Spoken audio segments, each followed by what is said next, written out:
ناظرین، امام علی مقام امام حسین علیہ السلام کی شہادت کے بعد عمر سعد کے حکم سے تمام کوفی مقتولین کو جمع کر کے ان کی نماز جنازہ پڑھی گئی اور انہیں دفن کر دیا گیا، لیکن امام حسین علیہ السلام اور ان کی ہمراہیوں کی لاشوں کو دفن نہیں کیا گیا بلکہ ان کے تنوں سے سر جدا کر لیے گئے۔ پھر ان شہیدوں کے سروں کو نیزوں پر چڑھا کر اس طرح ترتیب دیا گیا کہ سب سے آگے حضرت امام حسین علیہ السلام کا سر مبارک رکھا گیا اور ان کے پیچھے اہل بیت کے بہت سے شہداء کے سر تھے۔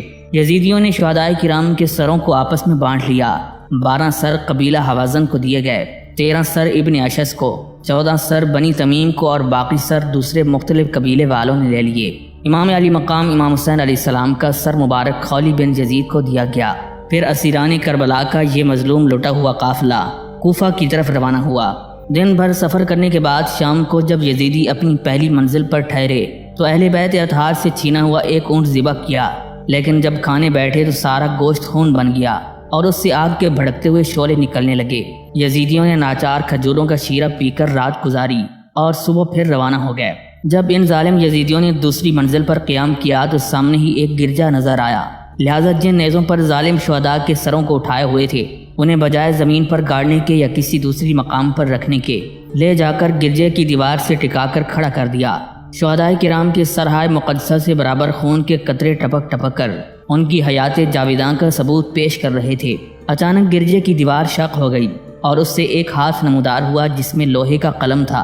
اس ہاتھ نے لوہے کے اس قلم کو شہداء کے خون میں ڈبو کر گرجے کی دیوار پر یہ شعر لکھ دیا: امام حسین علیہ السلام کو جن لوگوں نے شہید کیا ہے ان کے لیے میدان حشر میں شفاعت کی کوئی امید نہیں ہے۔ جب یزیدیوں نے اس شعر کو پڑھا اور اپنے بھیانک انجام پر غور کیا تو سراسیمہ ہو گئے اور گھبرا کر یہاں سے بھی کوچ کر دیا۔ جب اپنی تیسری منزل پر پہنچے تو وہاں بھی ایک گرجا دیکھا اور یہ شعر اس کی دیوار پر پہلے سے ہی لکھا ہوا پایا۔ پادری کو بلا کر پوچھا کہ گرجے کی دیوار پر یہ شعر کس نے لکھا ہے اور کب لکھا ہے۔ پادری نے جواب دیا کہ اس زمانے کا لکھا ہوا نہیں ہے، بلکہ میں اپنے آباء و اجداد سے سنتا آیا ہوں کہ نبی آخر الزمان کی پیدائش سے 500 سال پہلے یہ شعر اس گرجے کی دیوار پر لکھا پایا گیا تھا اور اس وقت سے لے کر آج تک ویسا ہی موجود ہے۔ لیکن تم لوگ یہ بتاؤ کہ تم کون ہو اور اس شعر کے متعلق کیوں پوچھ رہے ہو؟ کوفیوں نے جواب دیا کہ کوئی خاص وجہ نہیں ہے۔ پادری نے شہداء کے سروں کے متعلق پوچھا کہ یہ کن لوگوں کے سر ہیں جنہیں تم نے نیزوں پر چڑھا رکھا ہے؟ لشکر والوں نے جواب دیا کہ یہ یزید کے باغیوں کے سر ہیں۔ پادری نے جب بغور سرہائے شہداء کو دیکھا اور اس کی نگاہ امام علی مقام امام حسین علیہ السلام کے سر مبارک پر پڑی تو امام کے چہرہ انور پر نگاہ جمی کی جمی رہ گئی۔ بے تابانہ پوچھا، یہ کس کا سر ہے؟ یزیدیوں نے جواب دیا کہ یہ علی شیر خدا کے چہیتے فرزند امام حسین علیہ السلام کا سر ہے۔ پادری نے یہ سن کر پوچھا، کیا وہی علی المرتضیٰ جو تمہارے نبی کے داماد ہیں؟ یزیدیوں نے کہا، ہاں، اسی علی کے بیٹے کا سر ہے۔ پادری نے بے ساختہ کہا، اے ظالموں، تو صاف کیوں نہیں کہتے کہ یہ تمہارے نبی کے نواسے کا سر ہے؟ کیا الفاظ کے ہیر پھیر سے تم اپنے جرم کو چھپا سکو گے؟ نہیں اور کبھی نہیں۔ یاد رکھو کہ حق تعالیٰ کا انتقام بہت سخت ہے۔ خیر، تم نے جو بھی کیا اس کا انجام تمہیں آج نہیں تو کل بھگتنا ہی پڑے گا۔ آج تو تم بہرحال یہاں ٹھہرو گے، اگر مناسب سمجھو تو 10,000 درہم کے عوض رات بھر کے لیے یہ سر مبارک مجھے دے دو اور صبح کے وقت مجھ سے واپس لے لینا۔ دنیا کے کتے یزیدی 10,000 درہم کی پیشکش کو ٹھکرا نہ سکے، اور ٹھکرا دے بھی کیسے جبکہ اسی دنیاوی مال و زر کی لالچ میں وہ اپنی دنیا و آخرت کو تباہ و برباد کر چکے تھے۔ فوراً راضی ہو گئے اور رات بھر کے لیے امام علی مقام کا سر مبارک اس پادری کے حوالے کر دیا۔ پادری نے امام علی مقام کے سر پاک کو لے کر گلاب کے پانی سے دھویا اور مشک و عنبر سے بسا ہوا مخملی غلاف چڑھا کر سر مبارک کو رکھ دیا۔ پھر رات بھر ہاتھ باندھے ہوئے سامنے کھڑا یہ پرکیف منظر دیکھتا رہا کہ سر اقدس سے ایک نور نکل کر آسمان کی جانب بلند ہوتا ہے، جس سے زمین تا آسمان ساری فضا منور ہو جاتی ہے۔ صبح تک انوار و تجلیات کا مشاہدہ کر کے بے ساختہ پکار اٹھا، اے ابن رسول، آپ مرے نہیں بلکہ زندہ ہیں۔ آپ اس بات پر گواہ رہیں کہ میں اسلام قبول کرتا ہوں۔ اس کے بعد وہ پادری کلمہ طیبہ پڑھ کر مسلمان ہو گیا۔ صبح کو کوفیوں نے اس نو مسلم سے 10,000 درہم لیے اور سر اقدس کو لے کر کوچ کر دیا۔ جب یزیدیوں نے راستے میں ان درہموں کو آپس میں بانٹنا چاہا تو عالم یہ تھا کہ چند درہموں کے علاوہ باقی سب خاک ہو چکے تھے، اور ان بچے ہوئے درہموں میں ایک طرف تو یہ آیت کریمہ منقش تھی، ظلم کرنے والوں کے ظلم سے اللہ تعالیٰ کو بے خبر نہ سمجھو، اور دوسری طرف یہ آیت کریمہ تحریر تھی، یعنی وہ وقت قریب ہے کہ ظالموں پر کیسی کیسی مصیبتیں پڑیں۔ ناظرین، جس راہ سے یہ بدنہاد کوفی سفر کر رہے تھے اسی راہ میں خولی بن یزید کا گھر تھا۔ جب خولی بن یزید اپنے مکان میں پہنچا تو ایک رات کے لیے اپنے مکان میں ٹھہر گیا۔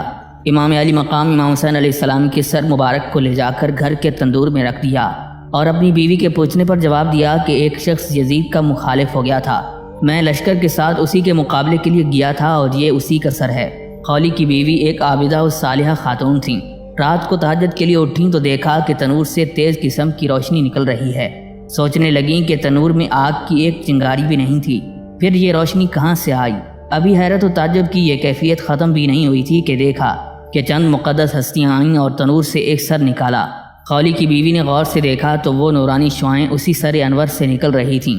ان آنے والی مقدس خواتین نے سر پاک کو مشک و گلاب سے غسل دیا اور بڑی شفقت و محبت کے ساتھ ایک خاتون محترم نے سر کو اپنے سینے سے لگا لیا۔ آنکھوں سے آنسوؤں کی دھار پھوٹ پڑی۔ اس کے بعد انہوں نے فرمایا، اے میرے لخت جگر، اے میرے شہید مظلوم، حق تعالیٰ بروز محشر تیرے خون ناحق کا انصاف فرمائے گا۔ کچھ دیر کے بعد وہ محترم خواتین سر مبارک کو تنور میں رکھ کر واپس چلی گئیں اور سر انور کی وہ نورانی شعاعیں بھی ختم ہو گئیں۔ یہ منظر دیکھنے کے بعد خولی کی بیوی فوراً اٹھی اور تنور سے سر انور کو باہر نکال کر غور سے دیکھنے لگی، کیونکہ وہ بارہا امام علی مقام امام حسین علیہ السلام کی زیارت کا شرف حاصل کر چکی تھی، اس لیے پہچان گئی کہ یہ تو سیدہ فاطمہ الزہرا سلام اللہ علیہا کے جگر گوشے امام علی مقام امام حسین علیہ السلام کا سر مبارک ہے۔ خولی کی بیوی نے وہیں چیخ ماری اور بے ہوش ہو کر گر پڑی۔ بے ہوشی کے عالم میں کیا دیکھتی ہے کہ چند بزرگ تشریف لائے ہیں اور فرماتے ہیں، اے عفیفہ ہراساں نہ ہو، جرم تیرے شوہر نے کیا ہے، باز پرس اسی سے ہوگی اور تو اس سے بری ہے۔ خولی کی بیوی نے پوچھا کہ ابھی جو خواتین آئی تھیں وہ کون ہیں؟ جواب ملا کہ باری باری سر کو سینے سے لگانے والی سیدہ فاطمہ الزہرا سلام اللہ علیہا اور حضرت خدیجہ الکبریٰ رضی اللہ تعالیٰ عنہا تھیں، اور زار و قطار رونے والی حضرت صدیقہ اور حضرت مریم بنت عمران تھیں۔ اس کے بعد ہی فوراً خولی کی بیوی کو ہوش آ گیا۔ سر مبارک کو انتہائی تعظیم و تکریم سے ایک بلند مقام پر رکھ کر اپنے شوہر کو جگایا اور کہنے لگی کہ اے سیاہ بخت، تو نے تو کہا تھا کہ یزید کے ایک باغی کے مقابلے کے لیے گیا تھا، یہ اسی کا سر ہے۔ صاف کیوں نہ کہہ دیا کہ اپنی شقاوت ازلی کی وجہ سے تو جگر گوشہ رسول کے مقابلے میں گیا تھا اور یہ انہی کا سر ہے۔ کان کھول کر سن لے کہ تجھ سے اب میرا کوئی واسطہ نہیں، میں دنیا و آخرت دونوں جگہ تجھ سے بیزار ہوں۔ یہ کہہ کر خولی کی بیوی نے چادر اوڑھی اور گھر سے باہر نکل گئیں، اور پھر کسی کو یہ معلوم نہ ہو سکا کہ وہ کہاں گئیں۔ شیران اہل بیت اطہار کے 12 افراد کا لٹا ہوا قافلہ اشقیاء کوفہ کی حراست میں کوفہ پہنچ جاتا ہے۔ کوفہ کا گورنر ابن زیاد اپنے دارالامارت کو آراستہ کیے ہوئے پوری رعونت کے ساتھ صدر مجلس بنا بیٹھا ہے۔ اہل بیت اطہار کو قیدیوں کی طرح بھرے دربار میں بلاتا ہے۔ میدان کربلا میں شمر ابن سعد خولی اور سنان ابن انس وغیرہ خاندان نبوت کی عزت و آبرو سے کھیل چکے تھے، اور اب ابن زیاد کی باری تھی۔ امام علی مقام امام حسین علیہ السلام کا سر مبارک ابن زیاد کے سامنے رکھا ہوا ہے۔ ظالم انتہائی خوشی کے عالم میں کہتا ہے، خدا کا شکر ہے کہ ہم نے دشمنوں پر فتح پائی، ہمارے دشمنوں پر اللہ نے سختی ڈالی، باطل مٹ گیا اور حق غالب رہا۔ حضرت سیدہ زینب سلام اللہ علیہ ابن زیاد کے ان گستاخانہ الفاظ کی تاب نہ لا سکیں اور فرمانے لگیں، تمام تعریفیں اللہ رب العزت کے لیے جس نے محمد صلی اللہ علیہ وآلہ وسلم کے ذریعے ہمیں معزز و مکرم کیا اور ہماری خوب تطہیر فرمائی۔ بے حیا ابن زیاد نے پھر اہل بیت اطہار کو مخاطب کیا اور کمال بے شرمی سے کہا، تم نے اللہ تعالیٰ کی قدرت دیکھ لی۔ حضرت سیدہ زینب سلام اللہ علیہ نے جواب دیا، ان قریب اللہ تعالیٰ ہمیں اور تمہیں جمع کر کے انصاف فرمائے گا۔ ساتھ ہی ساتھ ابن زیاد کی فضول بکواس پر امام زین العابدین علیہ السلام کا جذبہ حق گوئی ابھر آیا۔ آپ نے ظالم کو مخاطب کر کے فرمایا، اے ابن مرجانہ، کیا تیرا دل اور تیرا ضمیر بھی تیرے اس جھوٹے قول کی تصدیق کر رہا ہے کہ معاذ اللہ امام حسین علیہ السلام باطل پرست تھے اور یزید لعین حق پرست تھا؟ کیا شرم و غیرت نام کی کوئی چیز بھی تیرے پاس نہیں رہی؟ افسوس تو اس حسین کو باطل پرست کہتا ہے جو خدا اور رسول کا وفادار ہے، اور اس یزید کو حق پرست کہتا ہے جو خدا اور اس کے رسول کا باغی ہے۔ ابن زیاد اس راست گوئی کی تلخی کو برداشت نہ کر سکا اور غصے میں آ کر بولا، یہ کون ہے؟ کسی نے کہا یہ امام حسین علیہ السلام کے شہزادی ہیں۔ ابن زیاد نے سفاکانہ لہجے میں کہا کہ میں خاندان حسین میں کسی مرد کو زندہ نہیں دیکھنا چاہتا، انہیں بھی لے جا کر قتل کر دو۔ کوتوال شہر اس نیت سے آگے بڑھا کہ امام زین العابدین علیہ السلام کو قلعے کے باہر لے جا کر شہید کر دے کہ اتنے میں سیدہ زینب سلام اللہ علیہ آگے بڑھیں اور امام حسین علیہ السلام کے لخت جگر کو اپنی آغوش میں لے کر فرمایا، اے ابن زیاد، اگر امام زین العابدین کو قتل کرنا ہے تو پہلے ہم سب خواتین اہل بیت کو قتل کر دے، کیونکہ نسل فاطمہ سے یہی ایک لڑکا ہے جو ہمارا محرم ہے۔ اسی مجمع میں حضرت عبداللہ بن عفیف نامی ایک صحابی بھی موجود تھے۔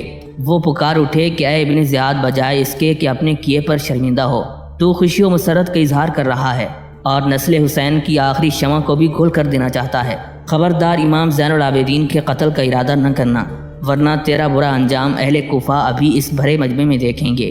ابن زیاد جانتا تھا کہ عبداللہ بن عفیف کا گروہ علاقہ شام میں بہت بڑا ہے، لہٰذا اس نے خاموشی ہی میں عافیت سمجھی۔ اب اس کے بعد ابن زیاد نے ایک چھڑی اٹھائی اور امام حسین علیہ السلام کے سر مبارک کی طرف دیکھ کر گستاخانہ انداز میں ہنستے ہوئے چھڑی سے لبھائے مبارک پر ضرب لگانے لگا اور چاہا کہ منہ کے اندر چھڑی داخل کر کے دندان مبارک کو شہید کر دے۔ صحابی رسول حضرت زید بن ارقم رضی اللہ تعالیٰ عنہ ابن زیاد کی اس گستاخانہ جسارت کو دیکھ کر چیخ پڑے اور فرمانے لگے، اے خبیث ابن زیاد، فوراً لبھائے امام سے اپنی ناپاک چھڑی ہٹا لے۔ رب کعبہ کی قسم ہے، میں نے بار بار حضور نبی علیہ السلام کو ان پاک لبوں کو چومتے ہوئے دیکھا ہے۔ یہ سن کر ابن زیاد غصے سے پاگل ہو گیا اور کہنے لگا، تمہاری ضعیفی دیکھ کر رحم آتا ہے، ورنہ ابھی تیری گردن مار دیتا۔ حضرت زید بن ارقم رضی اللہ تعالیٰ عنہ نے کہا، جب تجھے آل رسول پر رحم نہ آیا تو مجھ پر کیا رحم کرے گا؟ اے ابن زیاد، ایک غصہ دلانے والی بات اور بھی سن لے۔ میں نے بارہا حضور نبی علیہ السلام کو دیکھا ہے کہ ایک زانوں پر امام حسن اور دوسرے زانوں پر سیدنا امام حسین علیہ السلام کو بٹھا کر دونوں شہزادوں کے سروں پر اپنا دست اقدس پھیرتے جاتے تھے اور ارشاد فرماتے جاتے تھے، یا الہی، میں نے تیرے پاس اور تیرے مومنین صالحین کے پاس یہ دونوں امانتیں سپرد کر دی ہیں۔ تو اے ابن زیاد، تو نے امانت رسول صلی اللہ علیہ وآلہ وسلم کے ساتھ جو برا سلوک کیا، اور اے ابن زیاد کے ساتھیوں، تم نے فاطمہ الزہرا سلام اللہ علیہا کی چہیتے فرزند حسین کو قتل کیا اور ابن زیاد جیسے ظالم کو اپنا سردار بنایا۔ اللہ تعالیٰ تم سے کبھی راضی نہ ہو۔ ابن زیاد ان سچی باتوں سے چراغ پا ہو گیا اور جب کوئی تدبیر نہ سوجی تو خفت مٹانے کے لیے منبر پر چڑھ گیا۔ کہنے لگا، اللہ تعالیٰ کا شکر ہے کہ جس نے حق کو ظاہر کر دیا اور یزید اور اس کی فوج کو فتح و کامرانی سے نوازا اور معاذ اللہ کاذب ابن کاذب کو قتل کیا۔ حضرت عبداللہ بن عفیف رضی اللہ تعالیٰ عنہ موجود تھے، فوراً بول اٹھے، اے ابن زیاد، تو جھوٹا، تیرا باپ جھوٹا اور تیرا یزید جھوٹا۔ افسوس ہے تیرے اوپر کہ صدیقین اور صالحین کی جگہ پر کھڑا ہو کر جھوٹی بکواس بک رہا ہے اور شرم بھی نہیں آتی۔ آخر ابن زیاد سے رہا نہ گیا، ان کے بھی قتل کا حکم دے دیا، لیکن اس وقت تو حضرت عبداللہ بن عفیف کی قوم نے انہیں کسی صورت سے بچا لیا، مگر رات میں ابن زیاد کے آدمیوں نے انہیں شہید کر دیا۔ ایک بزرگ فرماتے ہیں کہ جب سرہائے شہداء کوفہ کے دارالامارت میں لائے گئے تو میں نے دیکھا کہ امام علی مقام امام حسین علیہ السلام کے لب مبارک جنبش میں ہیں۔ میں نے اپنے کانوں کو ان کے قریب کر دیا تو صاف صاف سنا کہ آپ یہ آیت کریمہ تلاوت فرما رہے تھے، وَلَا تَحْسَبَنَّ اللَّهَ غَافِلًا عَمَّا يَعْمَلُ الظَّالِمُونَ، اللہ تعالیٰ کو ظالموں کے ظلم سے غافل نہ جانو۔ اس کے بعد ابن زیاد نے امام حسین علیہ السلام کے سر اقدس کو اٹھایا اور غور سے دیکھنے لگا، مگر اس کا ہاتھ لرزنے لگا۔ گھبرا کر سر اقدس کو اپنی ران پر رکھا۔ اسی وقت سر امام علی مقام سے خون کا ایک قطرہ ٹپکا اور تیزاب کی طرح ابن زیاد کی قبا اور ران میں سوراخ کرتا ہوا تخت پر پہنچا۔ تخت کو پار کر کے زمین پر گرا اور غائب ہو گیا۔ یہ زخم ابن زیاد کی ران میں ناسور بن کر زندگی بھر رہا اور اس سے اتنی بدبو آتی تھی کہ باوجود نافہ مشکی باندھنے کے لوگ اس کے قریب بیٹھتے ہوئے نفرت محسوس کرتے تھے اور زیادہ دیر بیٹھ نہیں سکتے تھے۔ جس دن ابن زیاد مارا گیا تو اسی بدبودار علامت کے ذریعے حضرت ابراہیم ابن مالک بن اشتر نے اس کو پہچانا تھا۔ اتنے ظلم و ستم کے باوجود بھی جب ظالم ابن زیاد نے اپنے سینے میں آتش ظلم کو اور بھڑکتے ہوئے پایا تو حکم دیا کہ 3 دن تک سر امام علی مقام کو دروازہ کوفہ پر لٹکا دیا جائے۔ چنانچہ کوفیوں نے 3 دن تک سر امام علی مقام کو کوفہ کے دروازے پر لٹکائے رکھا۔ اب تیسرے دن شمر ذوالجوشن کی سرکردگی میں 10,000 سواروں کی زیر نگرانی مظلوم حسینی قافلہ کوفہ سے دمشق کی جانب روانہ ہوتا ہے۔ کیفیت یہ ہے کہ کوفی سر امام علی مقام کو نیزے پر ٹانگے اہل بیت کی معزز خواتین کو بے پردہ قیدیوں کی طرح کوفہ کے کوچہ و بازار میں گھماتے ہوئے اپنی بے حیائی اور اذیت کوشی کا شرمناک مظاہرہ کرتے ہوئے جا رہے ہیں۔ آگے نیزے پر امام مظلوم کا سر ہے اور پیچھے مظلومین اہل بیت کا قافلہ۔ حضرت زید بن ارقم رضی اللہ تعالیٰ عنہ فرماتے ہیں کہ جب سید الشہداء امام علی مقام امام حسین علیہ السلام کا سر مبارک میرے مکان کے قریب سے گزرا تو میں نے اپنے مکان کے دریچے سے صاف سنا کہ سر مبارک سے اس آیت کریمہ کی تلاوت کی آواز آ رہی ہے، ام حسبت ان اصحاب الکہف والرقیم کانوا من آیاتنا عجبا، کیا تم نے جان لیا کہ اصحاب کہف اور رقیم ہماری حیرت انگیز نشانیوں میں سے ہیں؟ حضرت زید بن ارقم رضی اللہ تعالیٰ عنہ فرماتے ہیں خدا کی قسم میرے رونگٹے کھڑے ہو گئے اور میرا تمام جسم لرزنے لگا۔ میں نے کہا اے نواسہ رسول آپ کا حال تو اصحاب کہف سے بھی کہیں زیادہ حیرت انگیز اور تعجب خیز ہے۔ اہل بیت اطہار کی عفت مآب خواتین اور امام حسین علیہ السلام کے سر مبارک کو صرف کوفہ ہی کے کوچہ بازار میں نہیں گھمایا گیا، بلکہ جس گاؤں، جس قصبے اور جس شہر سے شمر کا گزر ہوا، ہر جگہ شمر لائن اہل بیت اطہار اور سرہائے مبارکہ کی تشہیر و تحقیر کراتا رہا اور اپنی کمینگی کا ثبوت دیتا رہا۔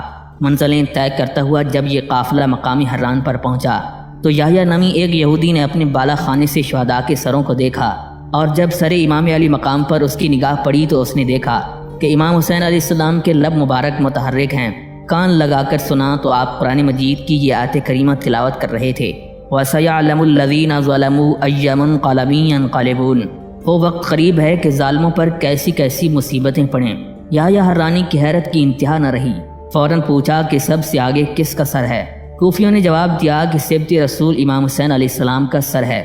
یحییٰ نے کہا یہ کتنے ذلیل ترین لوگ ہیں، جس نبی کا کلمہ پڑھتے ہیں اسی نبی کے محترم نواسے کو شہید کر کے ان کے اہل بیت کو گلی کوچے میں پھرا کر کتنی توہین و تحقیر کر رہے ہیں۔ اگر ان کے نانا حق پر نہ ہوتے تو ان کے نواسے کے سر مبارک سے ایسی عظیم کرامت ظاہر نہ ہوتی۔ میں سچے دل سے تصدیق کرتا ہوں اور پڑھتا ہوں، اشہد ان لا الہ الا اللہ محمد الرسول اللہ۔ کلمہ پڑھنے کے بعد یحییٰ حرانی کے دل میں محبت اہل بیت نے جوش مارا۔ اسے گوارا نہ ہوا کہ اہل بیت نبوت کی عفت مآب خواتین یوں بے پردہ و بے حجاب رہیں۔ اس نے اسی وقت کچھ چادریں اور کپڑے 10,000 درہم کے ساتھ سیدنا امام زین العابدین علیہ السلام کی خدمت میں پیش کیے۔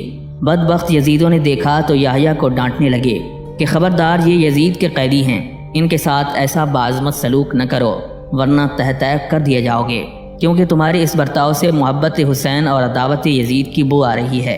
یحییٰ کی غیرت ایمانی یزیدیوں کی یہ توہین آمیز اور ایمان سوز گفتگو سن کر برداشت نہ کر سکی اور اس نے تلوار کھینچ لی اور کوفیوں پر حملہ کر دیا۔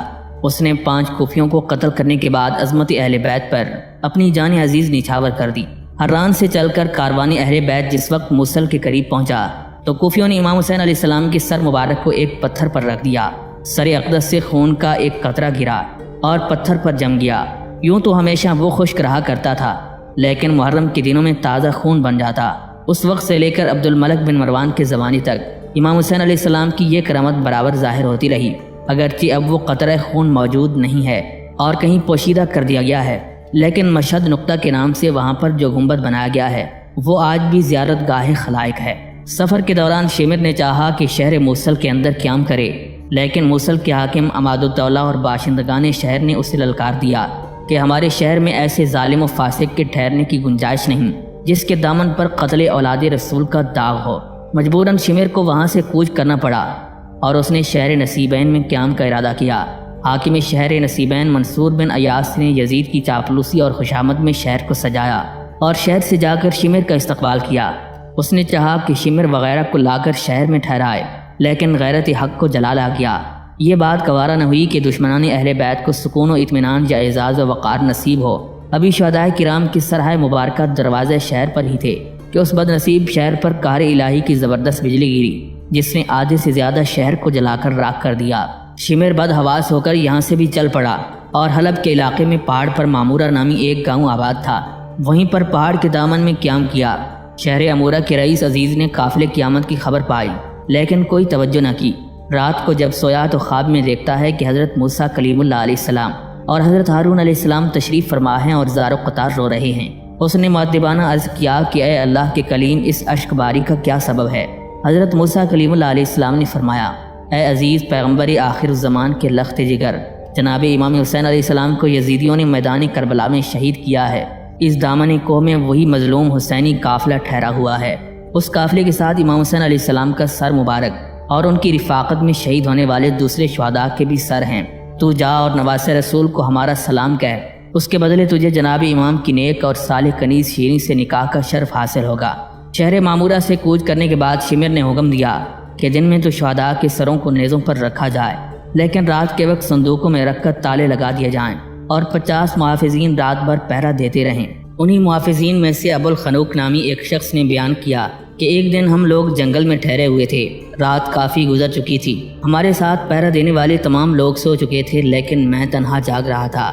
نہ جانے کیوں نیند نہیں آ رہی تھی کہ اچانک میں نے ایک ہیبت ناک آواز سنی اور اس کے بعد دیکھا کہ ایک وجیح شخص جس کا رنگ گندمی ہے، سفید لباس پہنے آسمان سے اترے، سر حسین کو صندوق سے نکالا اور سینے سے لگا کر بہت روئے۔ میں نے چاہا کہ ان کے ہاتھ سے سر امام چھین لوں کہ اچانک کسی نے پرجلال آواز میں للکارا اور کہا، خبردار، یہ حضرت آدم صفی اللہ ہیں۔ ابو الخنوق کہتا ہے کہ میں خوف زدہ ہو کر ٹھہر گیا کہ اتنے میں پھر آواز آئی، یہ نوح نجی اللہ ہیں۔ اس کے بعد حضرت ابراہیم خلیل اللہ، حضرت اسماعیل ذبیح اللہ اور دیگر انبیاء کرام تشریف لائے۔ آخر میں حضور سید الکونین جناب محمد رسول اللہ صلی اللہ علیہ وآلہ وسلم تشریف فرما ہوئے۔ تمام انبیاء کرام نے یک کے بعد دیگر سیدنا امام حسین علیہ السلام کے سر مبارک کو چوما اور سینے سے لگا لیا۔ اس کے بعد ایک نورانی کرسی بچھائی گئی جس پر سرکار دو عالم صلی اللہ تعالیٰ علیہ وآلہ وسلم تشریف فرما ہوئے۔ تمام انبیاء کرام گروہ کی شکل میں کھڑے ہو گئے۔ اب ایک فرشتہ آیا جس کے ایک ہاتھ میں تلوار اور گرز آتشی تھا، اس نے بڑھ کر میرا ہاتھ پکڑا۔ میں نے فریاد کی، یا رسول اللہ صلی اللہ علیہ وسلم، میں تو آپ کے غلاموں میں سے ہوں، یہ لوگ جبراً مجھے پکڑ لائے ہیں۔ لیکن یہ کہتے کہتے اس فرشتے نے مجھے ایک تماچا مار دیا۔ پھر حضور علیہ السلام نے فرمایا کہ اب اسے چھوڑ دو، لیکن میں مارے ہیبت کے بے ہوش ہو گیا۔ صبح کو جب ہوش آیا تو دیکھتا ہوں کہ لوگ محافظوں کو تلاش کر رہے ہیں، لیکن جہاں پر جو محافظ سویا تھا وہاں سوائے راکھ کے ڈھیر کے اور کچھ بھی نہیں تھا۔ ابو الخنوق نے جب شمر کے سامنے اس واقعے کو بیان کیا تو شمر نے دیکھا کہ واقعی جس رخسار پر فرشتے نے تماچا مارا تھا وہ بالکل سیاہ تھا۔ اسی وقت ابو الخنوق نے ایک پرزور آہ کی اور گر کر مر گیا۔ شمر اس واقعے سے اتنا گھبرایا کہ فوراً کوچ کا حکم دے دیا۔ راستے میں اسے معلوم ہوا کہ مسیب ابن قیقاع کا ارادہ ہے کہ شب خون مار کر شہداء کے سروں کو چھین لے۔ رات ہوئی، ایک گرجا کے قریب قیام کیا اور تمام سروں کو صندوقوں میں مقفل کرا کر تمام اہل بیت اطہار کے ساتھ گرجے میں بھیج دیا۔ گرجے کے پادری نے صندوق کو ایک کمرے میں بند کر کے تالا ڈال دیا اور اسی کمرے کے قریب دوسرے کمرے میں اہل بیت اطہار کو ٹھہرا دیا۔ ابو سعید دمشقی کا بیان ہے کہ چونکہ ابو الخنوق کے واقعے سے سبھی ڈرے ہوئے تھے، سروں کی حفاظت کے لیے کوئی تیار نہ ہوا، لہٰذا گرجے کے پادری کو سروں کی حفاظت کے لیے متعین کر دیا گیا۔ پادری نے پوری رات اس حجرے کے قریب گزاری جس میں شہداء کے سر رکھے ہوئے تھے۔ جب رات کا کچھ حصہ گزر گیا تو راہب نے دیکھا کہ پورا کمرہ اچانک روشنی سے بھر گیا۔ اتنی تیز روشنی پھیلی کہ آنکھیں ٹھہرنے کا نام ہی نہیں لیتی تھیں، آنکھیں خیرہ ہوتی جاتی تھیں۔ پادری نے ایک کھڑکی سے کمرے میں جھانکا تو دیکھتا کیا ہے کہ آسمان کی چھت شق ہے اور کچھ معافہ زری خوبصورت عورتوں کے جھرمٹ میں آسمان سے اتر رہے ہیں۔ آواز آئی، اے پادری کھڑکی سے دور ہٹ جا، کیونکہ یہ خواتین عفت مآب وہ ہیں جن کی عفت و عصمت پر فرشتوں کو بھی رشک آتا ہے۔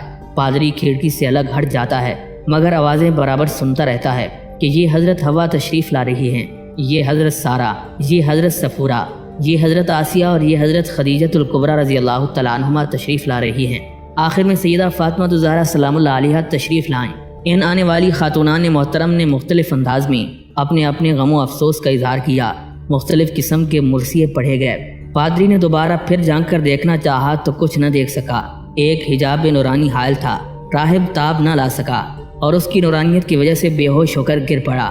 جب ہوش آیا تو نہ وہ روشنی تھی اور نہ وہ حجابات تھے، صرف یہ نظر آیا کہ کمرے کا تالا ٹوٹا ہوا الگ پڑا ہے اور جن صندوقوں میں شہداء کے سر مبارک تھے وہ کھلے ہوئے ہیں۔ پادری پر ایک اضطراری کیفیت سی طاری ہو گئی، اسی عالم میں اٹھا، سر امام علی مقام کو صندوق سے باہر نکالا، مشک و عنبر سے بسا کر ایک پاکیزہ مسلح پر ادب و احترام کے ساتھ رکھ دیا اور دو زانوں انتہائی ادب کے ساتھ سامنے بیٹھ کر عرض کرنے لگا، اے ابن رسول، میں جان گیا کہ آپ ان لوگوں میں سے ہیں جن کے اوصاف کا تذکرہ تورات اور انجیل میں موجود ہے۔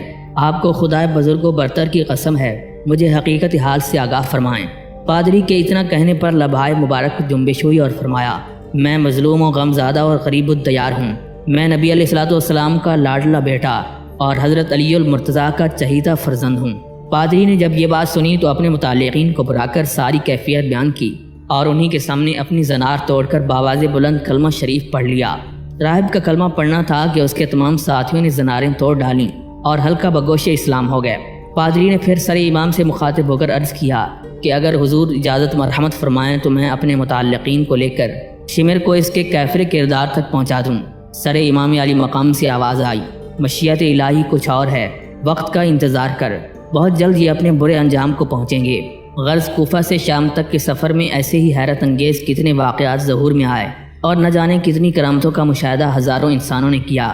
یزید کو جب اطلاع ملی کہ سیدوں کا لوٹا ہوا قافلہ تھوڑی ہی دیر میں قصر عمارت میں پہنچنے والا ہے۔ تو اس نے قصر عمارت کو آراستہ کر کے دلہن کی طرح سجا دیا اور شان فرعونیت کے ساتھ تخت پر بیٹھ کر مظلومین اہل بیت کا انتظار کرنے لگا۔ ادھر تو یزید اپنی شان و شوکت ظاہر کرنے کی تیاری میں مصروف تھا اور ادھر قافلہ حسینی دمشق کے کوچہ و بازار سے گزرتا ہوا قصر عمارت کی جانب چلا آ رہا ہے۔ اہل دمشق تماشائی بنے نیزوں پر چڑھے ہوئے شہداء کے سروں کو حیرت و استعجاب کے عالم میں دیکھ رہے ہیں۔ قافلہ جوں جوں قصر عمارت کی جانب بڑھتا جاتا ہے، مجمع میں بھی اضافہ ہوتا جاتا ہے۔ حضرت امام زین العابدین علیہ السلام نے نگاہ اٹھائی تو دیکھا کہ اس مسرور و شادماں بھرے مجمع میں ایک شخص زار و قطار رو رہا ہے۔ آپ نے فرمایا کہ ہر تماشائی تو خوش ہے، لیکن اے شخص تو کیوں رو رہا ہے؟ اس نے عرض کیا کہ میں تو خادم بارگاہ عالی ہوں، رونا اس پر آ رہا ہے کہ مجھے اپنی زندگی میں ایسا دن دیکھنا نصیب ہو رہا ہے۔ اے کاش آج میرے قبیلے کے لوگ یہاں ہوتے تو اہل دمشق بجائے خوش ہونے کے یزید کی تباہ و بربادی پر ماتم کناں نظر آتے، قصر یزید کی اینٹ سے اینٹ بجا دیتا، مگر افسوس کہ اس وقت میں اکیلا ہوں۔ امام زین العابدین علیہ السلام نے اس کی عقیدت و محبت اور جذبہ جانثاری کو دیکھ کر اسے دعا دی اور ارشاد فرمایا، اگر تم سے ہو سکے تو اتنا کرا دو کہ جو شخص اپنے نیزے پر امام حسین علیہ السلام کا سر اٹھائے ہوئے ہے وہ ذرا آگے بڑھ جائے تاکہ مجمع بھی آگے چلا جائے، اس لیے کہ اہل بیت اطہار کی عفت مآب خواتین کو اس مجمع سے بڑی تکلیف ہو رہی ہے۔ یہ شخص آگے بڑھا اور جس اونٹ پر امام علی مقام کا سر مبارک تھا اس کے شتربان کو 50 دینار دے کر اونٹ کو آگے بڑھوا دیا، پھر بازار سے کچھ چادریں لا کر اہل بیت اطہار کی خدمت میں پیش کر دیں اور ایک امامہ حضرت امام زین العابدین علیہ السلام کی خدمت میں نظر کر دیا۔ بعض روایتوں سے معلوم ہوتا ہے کہ ان کا نام ازبر تھا اور بعض روایتوں کی بنا پر یہ بات ثابت ہوتی ہے کہ یہ سہیل ساعدی نامی ایک صحابی تھے جو بغرض تجارت باہر گئے ہوئے تھے۔ دمشق میں عین اس وقت پہنچے جبکہ سر امام یزید کی قصر عمارت کی جانب لے جایا جا رہا تھا۔ منہال ابن عمر فرماتے ہیں کہ جس وقت امام حسین علیہ السلام کے سر مقدس کے دمشق کی کوچہ و بازار میں تشہیر کرائی جا رہی تھی اور گلی گلی میں گھمایا جا رہا تھا تو خدا کی قسم میں نے دیکھا کہ ایک شخص آگے آگے سورہ کاف کی تلاوت کر رہا تھا۔ جب اس نے قرآن مجید کی یہ آیت مبارکہ تلاوت کی، ان اصحاب الکہف والرقیم کانوا من آیاتنا عجبا، تو میں نے دیکھا کہ لبھائے امام کو جنبش ہو رہی ہے۔ غور سے سنا تو آپ فرما رہے تھے، اصحاب کاف سے کہیں زیادہ میرا قتل اور میرے سر کا نیزے پر بلند کیا جانا حیرت انگیز ہے۔ یزید اپنے قصر نحوست میں جواہرات سے مرصع تخت پر بیٹھا ہوا ہے اور شاہی امراء دست بستہ دائیں بائیں کھڑے ہیں۔ جس وقت سادات کرام کا لٹا ہوا قافلہ اس قصر عمارت میں پہنچتا ہے تو وہ وہیں ایک چبوترے پر پردہ ڈال کر خواتین محترم کو ٹھہراتا ہے اور سرہائے شہداء کو اپنے سامنے رکھوا لیتا ہے، پھر فردن فردن سب کا حال پوچھتا ہے۔ یزید کے مذاق کو سمجھنے کے لیے شمر نے ابن مالک کو سمجھا دیا تھا کہ جب سر امام کے متعلق یزید سوال کرے تو کہہ دینا کہ انہیں میں نے قتل کیا ہے۔ چنانچہ جس وقت یزید نے امام علی مقام کے سر اقدس کے متعلق سوال کیا تو بشیر ابن مالک آگے بڑھا اور کہنے لگا، اے امیر شام، میں نے تیری رضا جوئی اور خوشنودی حاصل کرنے کے لیے خیر خلق اللہ کا سر کاٹا ہے اور اب تیری عطا و بخشش کا خواستگار ہوں۔ یزید نے جھنجھلا کر کہا کہ اے بشیر، جب تو انہیں خیر خلق اللہ مانتا ہے تو قتل کیوں کیا؟ اے جلاد لے جا اور بشیر بن مالک کو قتل کر دے، کیونکہ یہ جھوٹا اور مکار ہے۔ جلاد نے بشیر ابن مالک کو قصر یزید سے باہر لے جا کر ایک ہی وار میں قتل کر دیا۔ بشیر ابن مالک ان 10 آدمیوں میں سے ایک تھا جو میدان کربلا میں قتل امام پر متفق ہو کر آگے بڑھے تھے۔ واقعات و حالات پر نگاہ ڈالی جائے تو یہ بات بہت واضح طریقے سے سمجھ آتی ہے کہ کربلا سے روانہ ہوتے وقت یزیدی لشکر سے شہداء کربلا کے ناحق خون کا انتقام شروع ہو چکا تھا اور اب خصوصی طور پر پورا ظہور ہو رہا تھا۔ شمر نے ماحول کو اچھی طرح سمجھ کر شہادت امام علی مقام کی تفصیل بیان کرنا شروع کی اور جب اپنی شقاوت کی پوری داستان بیان کر چکا تو یزید نے ایک تشت میں سر امام منگوا کر اپنے تخت کے سامنے رکھوا دیا اور اپنے ہاتھ کی چھڑی سے لبھائے مبارک اور دندان شریف کو مس کرنے لگا۔ یزید کہنے لگا کہ کتنے حسین ہیں، ان کے لب اور دندان کے اب بھی حسن پھوٹا پڑ رہا ہے۔ جالوت نام کا ایک یہودی حکیم تھا جو یزید کا معالج تھا۔ اس نے یزید کے سامنے سر امام علی مقام کو دیکھ کر پوچھا، اے یزید، یہ کس کا سر ہے؟ یزید نے بیہودہ انداز میں کہا کہ ایک خارجی کا سر ہے۔ جالوت نے پوچھا، نام کیا ہے؟ یزید نے کہا، اس کا نام حسین ہے۔ جالوت نے پوچھا، انہیں کس وجہ سے قتل کیا گیا؟ یزید نے کہا، ان کا ارادہ تھا کہ مجھ سے تخت خلافت کو چھین لیں۔ جالوت کہتا ہے کہ اے یزید، تجھ پر افسوس ہے، تو نے انہیں قتل کرا دیا۔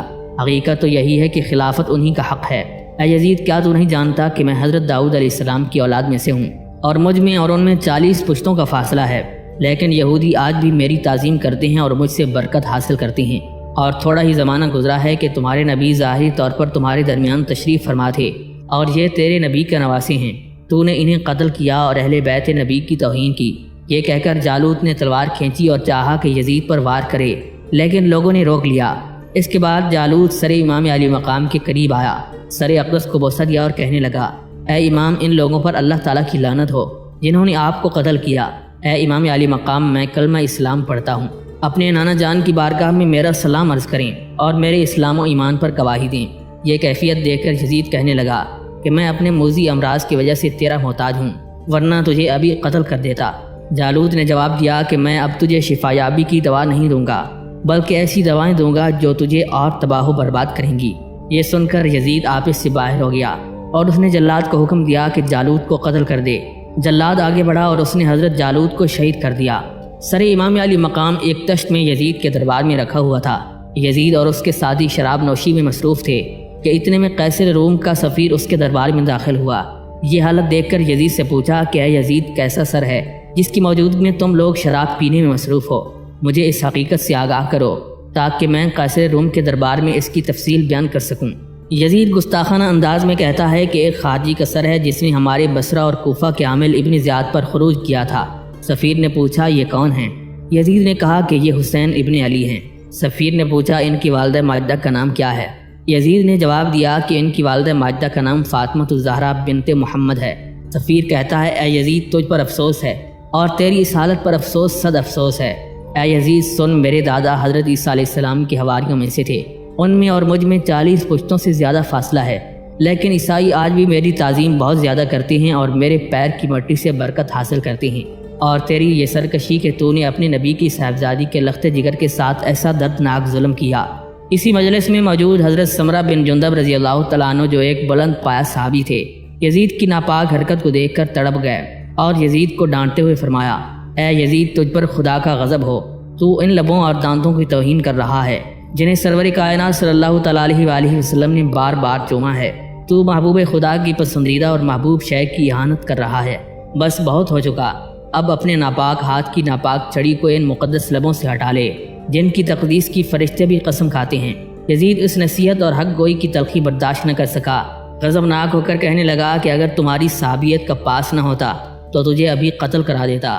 حضرت سمرہ بن جندب رضی اللہ تعالیٰ عنہ نے فرمایا، تعجب ہے کہ میری صحابیت کا اتنا خیال ہے اور رسول کے نواسے کا ذرا بھی احساس نہیں۔ اے بے دین، تو نے ہی حکم دے کر انہیں شہید کروایا، تو نے ہی جگر پارے رسول کو پارا پارا کیا، تو نے ہی امیر معاویہ کی وصیتوں کو پامال کیا۔ انتظار کر، ان قریب تجھے اپنا انجام بد اسی دنیا میں دیکھنا پڑے گا۔ حضرت سمرہ بن جندب رضی اللہ تعالیٰ عنہ کی ان چند حقیقت افروز کلمات نے کچھ ایسا اثر کیا کہ درباریوں کے دل بھر آئے اور سب کے سب زار و قطار رونے لگے۔ یزید کو غصہ تو بہت آیا، لیکن اس ڈر سے کہ کہیں ان کے قتل سے فتنہ اور بڑھ جائے، قتل سے باز رہا مگر اپنے دربار سے نکلوا دیا۔ اب یزید خبیث نے زنان حرم کو بھرے دربار میں طلب کیا۔ حضرت زینب سلام اللہ علیہا نے یزید کی اس بدتمیزی پر فرمایا، اے بے حیا یزید، کیا تجھ میں شرم و غیرت کی کچھ بھی خوب باقی نہیں رہی کہ تیرے گھر کی عورتیں جو اس کی بھی اہلیت نہیں رکھتیں کہ ہماری کنیزیں بن سکیں، وہ تو پردے میں بیٹھیں، اور ہم جو ناموس رسول ہیں جن کے گھر میں فرشتے بھی اجازت لے کر داخل ہوں، انہیں تو اس طرح بے پردہ و بے حجاب بھرے دربار میں بلا کر رسوا کرے۔ تو نے ظلم و ستم کا ایک ایک تیر اہل بیت کے سینے صبر و استقلال پر آزما لیا، اب بھی تیری ظالمانہ پیاس نہیں بجھی؟ کیا اب بھی تیرا دل نہیں بھرا؟ ظالم، کہیں ایسا نہ ہو کہ غیرت حق کو جلال آ جائے اور قہر الہی کی بجلی اسی وقت تجھے خاکستر کر دے۔ اس تقریر سے یزید کے بدن پر لرزہ طاری ہو گیا، فوراً مستورات اہل بیت کو پردے میں بھجوا دیا اور امام زین العابدین علیہ السلام کو اپنے پاس بلا کر کہنے لگا، تمہارے والد نے چاہا کہ ممبروں پر ان کا نام لیا جائے، ان کے نام کا خطبہ پڑھا جائے، مگر قدرت نے یہ قدر و منزلت تو میری قسمت میں لکھی تھی، ان کی آرزو کیسے پوری ہوتی؟ اللہ نے مجھے کامیاب کیا اور انہیں اس نعمت سے محروم رکھا۔ امام زین العابدین علیہ السلام کی غیرت ہاشمی کو جوش آ گیا اور فرمایا، اے جھوٹے، انصاف سے کہے کہ ممبر میرے باپ دادا نے بنایا یا تیرے باپ دادا نے؟ خلافت میرے اہل بیت کا حق ہے یا تیرے ماں باپ کا؟ قرآن تیرے باپ دادا پر نازل ہوا یا میرے جد امجد جناب محمد رسول اللہ صلی اللہ علیہ وآلہ وسلم پر؟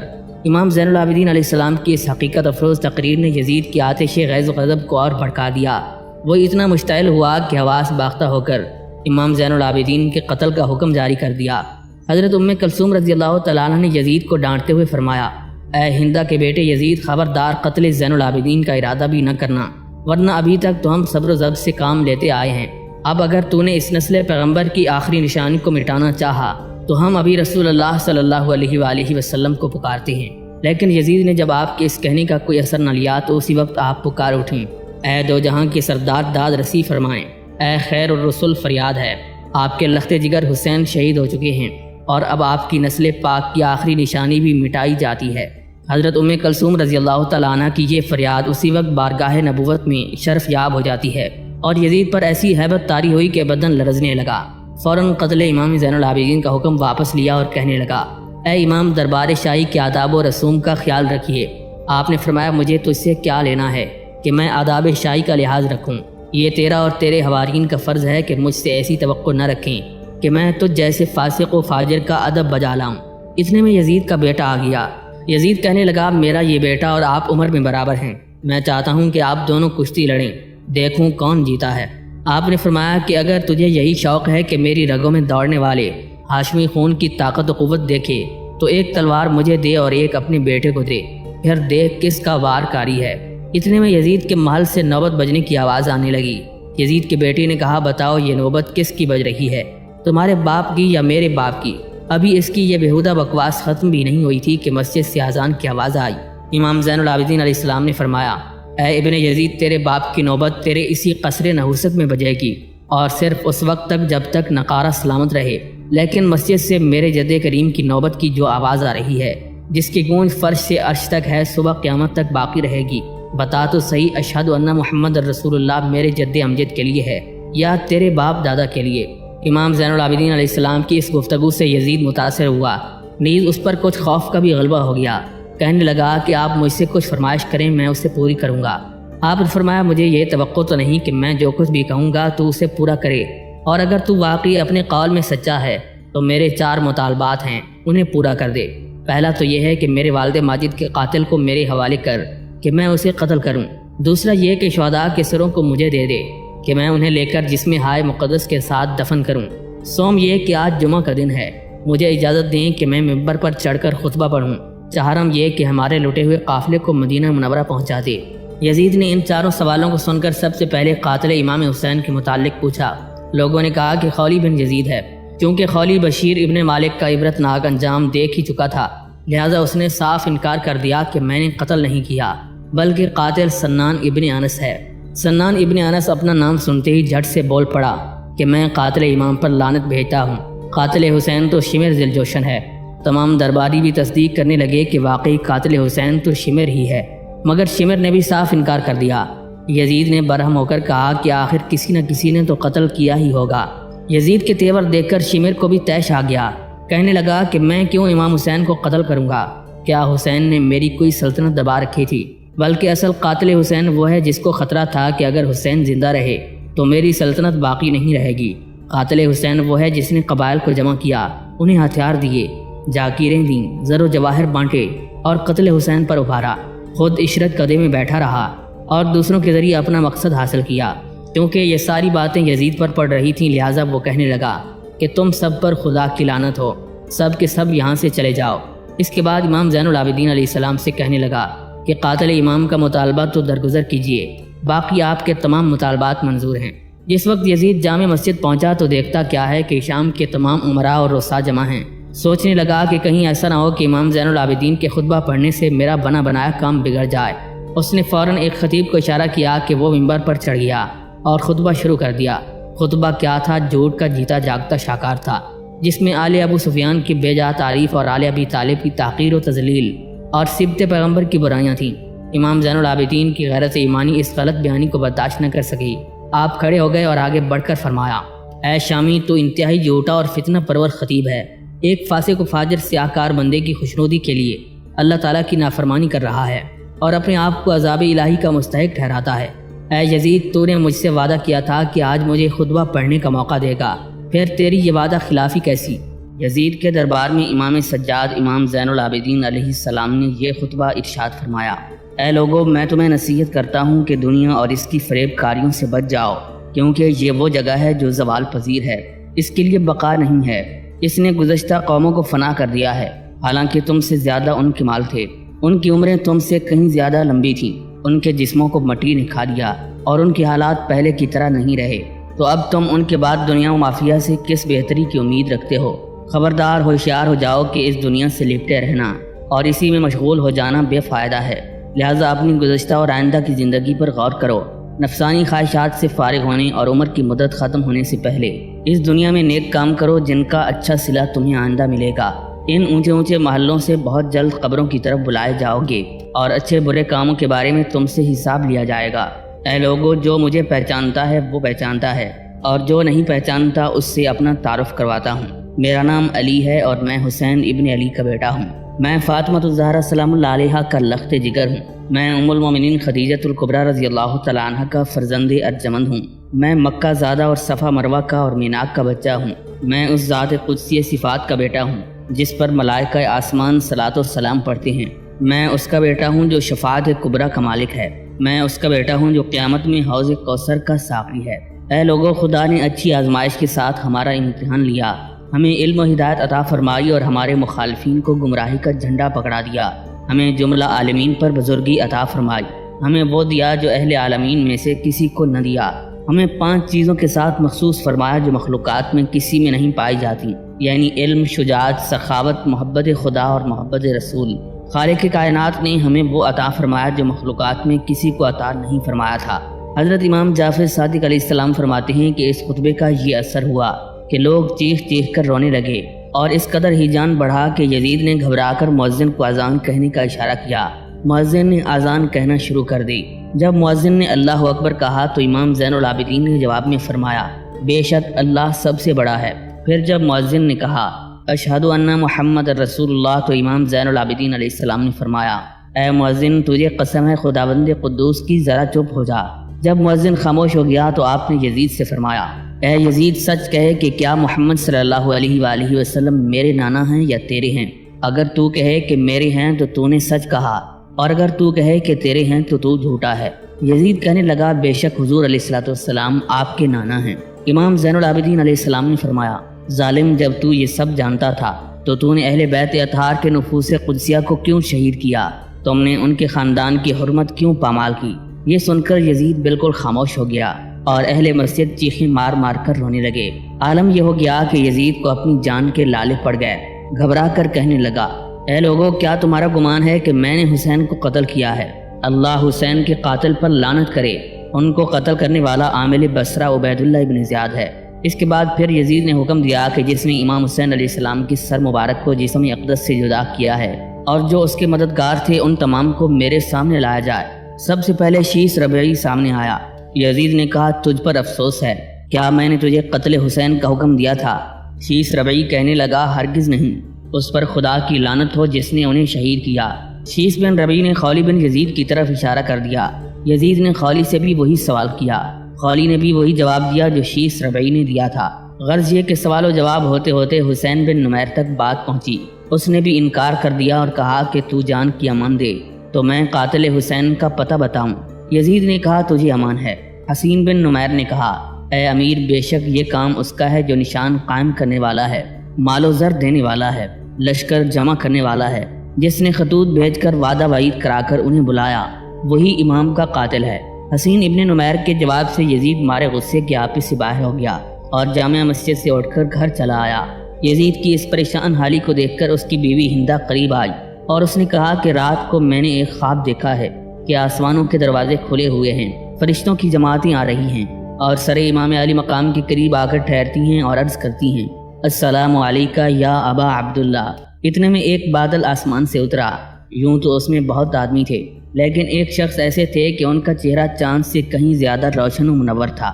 وہ آگے بڑھے اور امام حسین علیہ السلام کے سر مبارک کے قریب پہنچ کر بہت روئے اور فرمایا، اے میرے لخت جگر، تجھ پر سلام ہو۔ افسوس، ظالموں نے تجھے قتل کیا اور تم پر ایک ایک گھونٹ پانی بند کر دیا۔ تم یہ سمجھتے ہو کہ وہ لوگ تمہیں نہیں پہچانتے۔ میں تمہارا نانا مصطفیٰ ہوں، یہ تمہارے باپ علی المرتضیٰ ہیں، یہ تمہارے بھائی حسن ہیں اور یہ تمہارے چچا جعفر تیار ہیں۔ یزید نے جب یہ پورا خواب سنا تو پریشان ہو کر سوچنے لگا اور اس کے بعد امام زین العابدین علیہ السلام کو بلایا اور کہنے لگا، اے امام، جو کچھ ہونا تھا ہو چکا، اگر آپ یہاں رہنا چاہیں تو بخوشی قیام فرمائیں، میں خدمت کے لیے حاضر ہوں، اور اگر جانا چاہیں تو سفر کا انتظام کروا دوں۔ حضرت امام زین العابدین علیہ السلام نے فرمایا کہ امام علی مقام تو ہم سے جدا ہو ہی چکے ہیں، دمشق میں بھی کوئی ہاشمی اور قریشی باقی نہیں، انہیں ڈھونڈ ڈھونڈ کر قتل کر دیا گیا۔ اب میرے یہاں رہنے کا فائدہ ہی کیا، اب تو یہی تمنا ہے کہ مدینہ منورہ میں جا کر روضہ رسول کی ٹھنڈی چھاؤں میں بقیہ زندگی گزار دوں۔ پھر ایک ہفتے کے بعد یزید لعین نے چند عمدہ لباس اور کچھ پیسے حضرت سیدہ زینب سلام اللہ علیہا کی خدمت میں پیش کیے اور کہنے لگا، اے زینب، یہ مال و متاع آپ کی مصیبت کے بدلے پیش کرتا ہوں۔ یہ سنتے ہی سیدہ پاک کو بڑا غصہ آیا۔ آپ فرمانے لگیں، تجھ پر افسوس ہے، اے روح سیاہ، تجھے شرم نہیں آتی؟ تو میرے بھائی کو شہید کر کے کہتا ہے کہ یہ مال و دولت اس کے عوض لے لو۔ یہ کہہ کر سیدہ پاک نے سارا مال واپس کر دیا۔ آخر کار یزید نے 1000 سواروں کے ساتھ آپ کو مدینہ منورہ روانہ کر دیا، اور روانہ کرتے وقت سرہائے شہدائے مبارکہ کو مشک و کافور سے معطر کر کے امام زین العابدین علیہ السلام کے سپرد کر دیا۔ سادات کرام کا لٹا ہوا قافلہ دمشق سے روانہ ہو کر جب 20 صفر المظفر کو میدان کربلا میں پہنچا تو دیکھا کہ لاشائے شہدائے کرام ابھی ویسے ہی بے گور و کفن پڑے ہیں، زخموں سے اسی طرح تازہ خون رواں ہیں۔ اگرچہ گرمی کی شدت تھی لیکن ذرا بھی فرق نہیں آیا تھا۔ امام زین العابدین علیہ السلام نے یہاں آ کر قیام فرمایا اور شہدائے کربلا کے سروں کو ان کے اجسام مقدسہ کے ساتھ ملا کر دفن کر دیا۔ روایات میں بہت اختلاف پایا جاتا ہے۔ بعض حضرات کا قول ہے کہ امام حسین علیہ السلام کا سر مبارک دمشق شہر سے باہر دفن کیا گیا۔ اسی طرح لاشائے شہدائے کرام کے کفن و دفن کے سلسلے میں بھی اختلاف پایا جاتا ہے۔ بعض لوگوں نے یہ بھی لکھا ہے کہ یزیدیوں کے کربلا سے چلے آنے کے بعد نہر فرات کے قریب آباد غازریہ نامی گاؤں کے باشندوں نے شہدائے کربلا کی لاشوں کو آ کر دفن کیا۔ اب از کربلا سے یہ قافلہ رحمت و برکت والی سرزمین یعنی مدینہ منورہ کی جانب روانہ ہوتا ہے۔ قلب اہل بیت اطہار پر کیا کچھ گزرتی رہی ہوگی، ان مظلومین اہل بیت کی کتنی علم انگیز کیفیت رہی ہوگی، قلم میں جسارت نہیں کہ اس کا تذکرہ کیا جا سکے۔ بس ایک قیامت تھی جو گزر گئی، اور یہ انہی کی عزم و حوصلہ کی پختگی تھی کہ مسکراتے ہوئے مصائب عالم کی اس پرخار وادی کے ہر کانٹے کے زخم کو برداشت کر لیا، اور یہ ظاہر نہ ہونے دیا کہ انہیں کوئی تکلیف ہوئی، بلکہ یہ ثابت کر دیا کہ وفا شاروں کے لیے راہ محبوب کا ہر کانٹا پھول سے زیادہ نازک اور لطف انگیز ہوتا ہے۔ جس وقت اہل بیت اطہار کا قافلہ جوار مدینہ الرسول میں پہنچتا ہے تو سب سے پہلے حضرت جابر بن عبداللہ رضی اللہ تعالیٰ عنہ نے اس قافلے کا خیر مقدم کیا۔ پھر جیسے خبر ہوتی گئی اہل مدینہ جماعت در جماعت حاضر ہوتے گئے۔ حضرت ام کلثوم رضی اللہ تعالیٰ عنہ کی یہ کیفیت تھی کہ زار و قطار رو رہی تھیں اور زبان پاک سے یہ عرض کرتی جاتی تھیں، اے نانا جان، ہم آپ کے دیار پاک میں حسرت بھرے دلوں سے لوٹ آئے ہیں۔ گئے تھے تو سایہ پدری ہمارے سروں پر تھا اور ماؤں کی گودیں اولادوں سے بھری ہوئی تھیں، لیکن آج ہم اس عالم میں لوٹے ہیں کہ باپ کا سایہ ہم سے جدا ہو چکا ہے، یتیمی کی کڑی دھوپ ہمارے سروں پر تپ رہی ہے، ماؤں کی گودیں ویران ہیں۔ گئے تھے تو مسرت و شادمانی قدموں سے لپٹی ہوئی تھی، اور آئے ہیں تو غم و علم وابستہ دامن ہیں۔ یہاں تھے تو صبر و سکون کی دولت سے مالا مال تھے، اور آج لوٹے ہیں تو پریشانیاں دامن کشاں ہیں۔ جانے کے وقت سیدنا امام حسین علیہ السلام ہمارے مونس و غم گسار تھے، اور آج ہمارے غم گسار ہم سے جدا ہو چکے ہیں، ہماری آنکھیں اشک بار ہیں۔ ہمیں یقین ہے کہ ہر حال میں باری تعالیٰ ہمارا کفیل ہے، اور ہم صبر و رضا پر ہر حال میں قائم ہیں۔ ہمارا دل، ہماری آنکھیں اگر رو رہی ہیں تو صرف اور صرف فراق حسین میں۔ ہم آپ کی چہیتی اور لاڈلی بیٹیاں ہیں، لیکن اے محبوب خدا، آج ہم پر یہ ظلم ہوا کہ ہم اونٹوں پر بے حجاب و بے پردہ سوار ہیں۔ امام زین العابدین علیہ السلام سالار قافلہ کی حیثیت سے آگے آگے چل رہی تھی۔ جس وقت پہاڑیوں کے درمیان سے گنبد خضرا کی نورانی تجلیاں نظر آئیں تو بے ساختہ زبان پاک پر درود شریف کے مبارک کلمات جاری ہو گئے۔ زخمی دل کی ایک ایک چوٹ ابھر آئی۔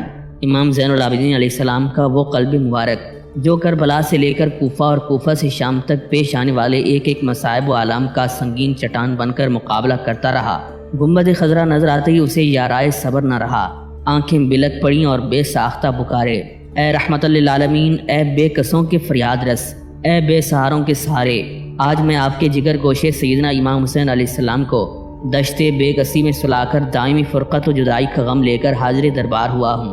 مدینہ کا ایک ایک گلی کوچہ ماتم کدا بنا ہوا ہے، اہل مدینہ چیخ چیخ کر رو رہے ہیں۔ حضرت محمد بن حنفیہ رضی اللہ تعالیٰ عنہ بیمار تھے، حقیقت کا علم ہوتے ہی بے قرار ہو کر باہر نکل آتے ہیں، کمزوری حد سے زیادہ تھی، چند قدم چلتے پھر بیٹھ جاتے۔ اہل بیت کی مظلومیت کو دیکھ کر زار و قطار رونے لگے، شدت غم نے انہیں بے ہوش کر دیا۔ جب ہوش آیا تو فرمانے لگے، افسوس میں یہاں رہا اور میرے بھائی حسین میدان کربلا میں مصائب و آلام سے دوچار رہے، لیکن مجھے خبر تک نہ ہوئی۔ کاش میں بھی وہیں ہوتا اور ان کے جھنڈے تلے اپنا سر کٹا کر محبت اہل بیت کا تمغہ حاصل کر لیتا۔ امام زین العابدین روضہ رسول کے قریب آیا اور دست بستہ کھڑے ہو کر عرض کرنے لگے، اے نانا جان، دین کے دشمن ہم پر حکمرانی کر رہے ہیں اور اللہ کی قسم انہوں نے ہم سے متعلق اپنا ہر مقصد حاصل کر لیا ہے۔ اے نانا جان، دشمنوں نے ہمارے والد ماجد کو بڑی توہین و تحقیر کے ساتھ قتل کیا ہے اور آپ کے جگر گوشے میرے والد ماجد امام حسین علیہ السلام شدت کی بھوک اور پیاس کے عالم میں شہید ہوئے۔ دشمنوں نے ان کا سر مبارک کاٹ کر نیزوں پر بلند کیا، لیکن وہ مبارک سر نیزوں پر ایسا چمکتا تھا جیسے آسمان کی بلندیوں میں چودھویں کا چاند چمکتا ہے۔ دشمنوں نے ہم پر مظالم کے پہاڑ توڑے، ہمارے مال و اسباب کو چھین لیا اور ہمارے خیموں کو لوٹ لیا۔ ہمارا کوئی معاون و مددگار نہیں تھا۔ انہوں نے ہماری ہجو اور توہین کرنے کے لیے اونٹوں کی ننگی پیٹھوں پر سوار کر کے شہروں کے مشرق و مغرب میں گھمایا، دمشق میں لا کر یزید کے سامنے کھڑا کر دیا۔ یزید نے کہا، میں نے تم سے اپنا مقصد حاصل کر لیا اور تمہارے والد ماجد کے قتل سے مجھے خوشی ہوئی۔ اس نے تو چاہا کہ مجھے بھی قتل کر کے میری نسل کو منقطع کر دے، لیکن میری پھوپھی ذات بہن دودھ سے بکاری۔ حاضرین نے شور مچایا تو یزید نے کہا کہ اسے چھوڑ دو، یہ آزادوں میں سے ہے۔ اے نانا جان، کل قیامت میں اس سے ہمارا حق لینا اور کل حشر میں فیصلے کے دن فیصلہ کرنا۔ ادھر تو سیدنا امام زین العابدین یزید کے پاس سے روانہ ہو کر مدینہ منورہ پہنچتے ہیں۔ ادھر یزید کا اہل مدینہ سے اپنی بیعت لینے کا مرض خبیث پھر عود کرایا۔ چنانچہ اس نے اپنے چچا زاد بھائی عثمان بن محمد ابن ابی سفیان کو مدینہ منورہ روانہ کر دیا تاکہ وہ اس کی طرف سے بیعت لے۔ عثمان نے مدینہ منورہ پہنچ کر ایک جماعت کو یزید کے ہاتھ پر بیعت کرنے کے لیے مدینہ منورہ سے دمشق بھیج دیا، لیکن جب یہ جماعت دمشق سے مدینہ منورہ آئی تو یزید کے فسق و فجور کا آنکھوں دیکھا حال علل اعلان اہل مدینہ کے سامنے بیان کرنے کے بعد بیعت توڑنے کا اعلان کر دیا۔ چنانچہ اہل مدینہ کے یزید کی طرف سے مقرر کردہ عامل عثمان ابن محمد کو مدینہ سے باہر نکال دیا اور حضرت عبداللہ بن حنظلہ کے ہاتھ پر بیعت کر لی۔ لیکن حضرت منذر بن زبیر نے کہا کہ اے عبداللہ بن حنظلہ، تمہیں امام زین العابدین علیہ السلام کے ہوتے ہوئے بیعت لینے کا حق کیسے پہنچ گیا؟ یہ تو ان کی شان کے لائق ہے۔ چنانچہ حضرت ابن حنظلہ نے اپنی اس کوتاہی کا اعتراف کرتے ہوئے اجلہ صحابہ کرام کی ایک جماعت لے کر امام زین العابدین علیہ السلام کی خدمت بابرکت میں حاضری کا شرف حاصل کیا۔ امام سجاد نے پوچھا، مجھ جیسے مصیبت زدہ مظلوم کے پاس آپ حضرات کس لیے تشریف لائے ہیں؟ حضرت ابن حنظلہ آگے بڑھے اور تفصیل سے آنے کا مقصد بیان کرنے کے بعد عرض کیا کہ حضور، ہم لوگ کوفی نہیں ہیں، سرکار عالی کے جد امجد کے وفا شعار غلام ہیں، اپنی جانیں حضور کے قدموں پر قربان کرنے کا عہد کرتے ہیں، لہٰذا ہم غلاموں کی تمنا ہے کہ حضور اپنے دست اقدس کو بڑھائیں تاکہ سب آپ کے دست مبارک پر جاں فروشی کا عہد وفا باندھیں۔ یہ سننا تھا کہ امام زین العابدین علیہ السلام کی آنکھوں سے آنسوؤں کی جھڑی لگ گئی۔ فرمانے لگے، خدا را اب یہ تذکرہ بیعت و خلافت میرے سامنے نہ چھیڑو، کہیں ایسا نہ ہو کہ دل کے مندمل ہونے والے زخموں سے پھر خون کی دھار پھوٹ پڑے۔ میرے زخمی دل میں اب کسی نئے زخم کی گنجائش نہیں ہے۔ کربلا کا ایک ایک منظر ہر وقت میرے سامنے رہتا ہے۔ بس اب میں نے اس ذات سے اپنا معاملہ کر لیا ہے جو بے وفا نہیں۔ میں کہہ رہا ہوں اور وہ سن رہا ہے، میں اپنے دل کے زخموں کو اسے دکھا رہا ہوں اور وہ دیکھ رہا ہے۔ اس کے در کے ایک سجدہ شوق پر ہزاروں تاج و تخت قربان۔ خدارا مجھے اس در سے ہٹانے کی کوشش نہ کرو، میرا دل بہت دکھی ہے، اب اسے اور نہ دکھاؤ۔ جب صحابہ کرام نے اور زیادہ اصرار کیا تو آپ نے فرمایا، اگر میرا اس مدینے میں رہنا آپ لوگوں کو پسند نہیں تو میں آج ہی اس غریب و مظلوم خاندان کو ساتھ لے کر کہیں ایسی جگہ چلا جاؤں گا جہاں کوئی میرا غم دوبارہ تازہ نہ کر سکے۔ صحابہ کرام نے یہ کیفیت دیکھی تو خاموش ہو گئے اور حضرت عبداللہ بن حنظلہ کی بیعت بدستور باقی رہی۔ حضرت عبداللہ بن حنظلہ فرماتے تھے کہ خدا کی قسم، ہم نے صرف اس خوف سے یزید کی بیعت سے انکار کیا کہ کہیں ایسا نہ ہو کہ ہم پر آسمان سے پتھر برسنے لگیں اور ہمارے اوپر عذاب الہی کا نزول شروع ہو جائے۔ یزید چونکہ جانتا تھا کہ جب تک امام علی مقام امام حسین علیہ السلام کا وجود مبارک باقی ہے، میری فاسقانہ و فاجرانہ تمناؤں کو آزادی نصیب نہیں، اس لیے کہ نواسہ رسول میری کج روی اور بے راہ روی کو کسی قیمت پر برداشت نہیں فرمائیں گے۔ لہٰذا عرض نینوا میں ظلم و ستم کا یہ ڈرامہ اسٹیج کیا گیا اور یہی وجہ تھی کہ شہادت امام علی مقام اس کے لیے مسرت کا باعث ہوئی۔ حضرت امام حسین علیہ السلام کا اس دار فانی سے کوچ کرنا تھا کہ یزید کھول کھیلا، زنا، لواطت، حرام کاری، بھائی بہن کا بیاہ، سود و شراب وغیرہ بالاعلان رواج پا گئے۔ جہاں تک اس کی شقاوت اپنے جوہر دکھا سکی، گناہوں اور جرائم کے جتنے گل کھلا سکی، اس میں کوئی کسر باقی نہ چھوڑی۔ یزید کی شقاوت و سیاہ بختی کا اس بات سے اندازہ لگایا جا سکتا ہے کہ جس وقت اسے یہ اطلاع ملی کہ اہل مدینہ نے اس کی بیعت توڑ دی اور عامل مدینہ عثمان کو شہر سے باہر نکال دیا ہے تو وہ آگ بگولا ہو گیا اور مدینہ منورہ پر حملہ کرنے کی تیاریاں شروع کر دیں۔ یزید کو مدینہ الرسول پر حملہ کرنے والی شقی فوج کے لیے ایسے ظالم و جابر سالار کی ضرورت تھی جو اس کے ظلم و ستم کا مظہر کامل ہو۔ چنانچہ یزید کی نگاہوں نے مصرف بن عقبہ جیسے شقی القلب کو کھوج نکالا۔ جس وقت یزید مصرف کے پاس پہنچا اور مدینہ منورہ پر حملہ کرنے اور لوٹ مار کرنے کا ناپاک پروگرام پیش کیا تو باوجود اس کے کہ مصرف فالج کے اثر سے قریب اٹھنے بیٹھنے سے معذور تھا، لیکن جوش شقاوت سے اٹھ کر بیٹھ جاتا ہے۔ قسم کھا کر کہتا ہے کہ یزید آپ نے حصول مقصد کی خاطر اتنا صحیح انتخاب کیا ہے کہ مجھ سے بہتر کوئی دوسرا نہیں ہو سکتا۔ یہ اہم کام میرے علاوہ کوئی دوسرا انجام بھی نہیں دے سکتا۔ یزید نے تقریباً 20,000 پیدل اور سوار فوج مصرف کی سرکردگی میں مدینہ منورہ کی جانب روانہ کر دی۔ اگر اہل مدینہ میری بیعت قبول کر لیں تو بہتر ہے، ورنہ بلا روک ٹوک مسلمانوں کو قتل کرنا اور ان کا مال و اسباب لوٹ لینا، ان پر کسی قسم کی رعایت نہ برتنا۔ خبیث مصرف خود تو انتہائی سنگ دل جابر ظالم تھا ہی، یزید کے اس حکم نے جلتی پر تیل کا کام کیا، اس کی شقاوت و خباثت دگنی ہو گئی۔ ہتھیاروں سے آراستہ یزیدی فوجیں مدینہ منورہ پر پوری طاقت سے حملہ آور ہوئیں۔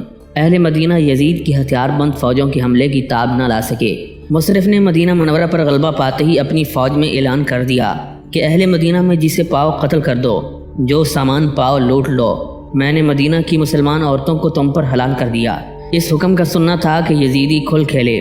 تقریباً 1700 مہاجرین اور انصار صحابہ کرام و تابعین عظام شہید کر دیے گئے، 700 حافظ قرآن، 97 سرداران قریش اور تقریباً 10,000 عام مرد و عورتیں اور بچے قتل کیے گئے۔ یزیدیوں نے عام مسلمانوں کے ساتھ جو ناروا سلوک کیا وہ محتاج بیان نہیں۔ مقدس صحابہ کرام کے گھروں میں زبردستی داخل ہو کر وہ لوٹ مار مچائی اور بد تہذیبی و بے حیائی کا وہ ننگا ناچ کیا کہ ایک باغیرت انسان اس کے خیال سے بھی کانپ اٹھتا ہے۔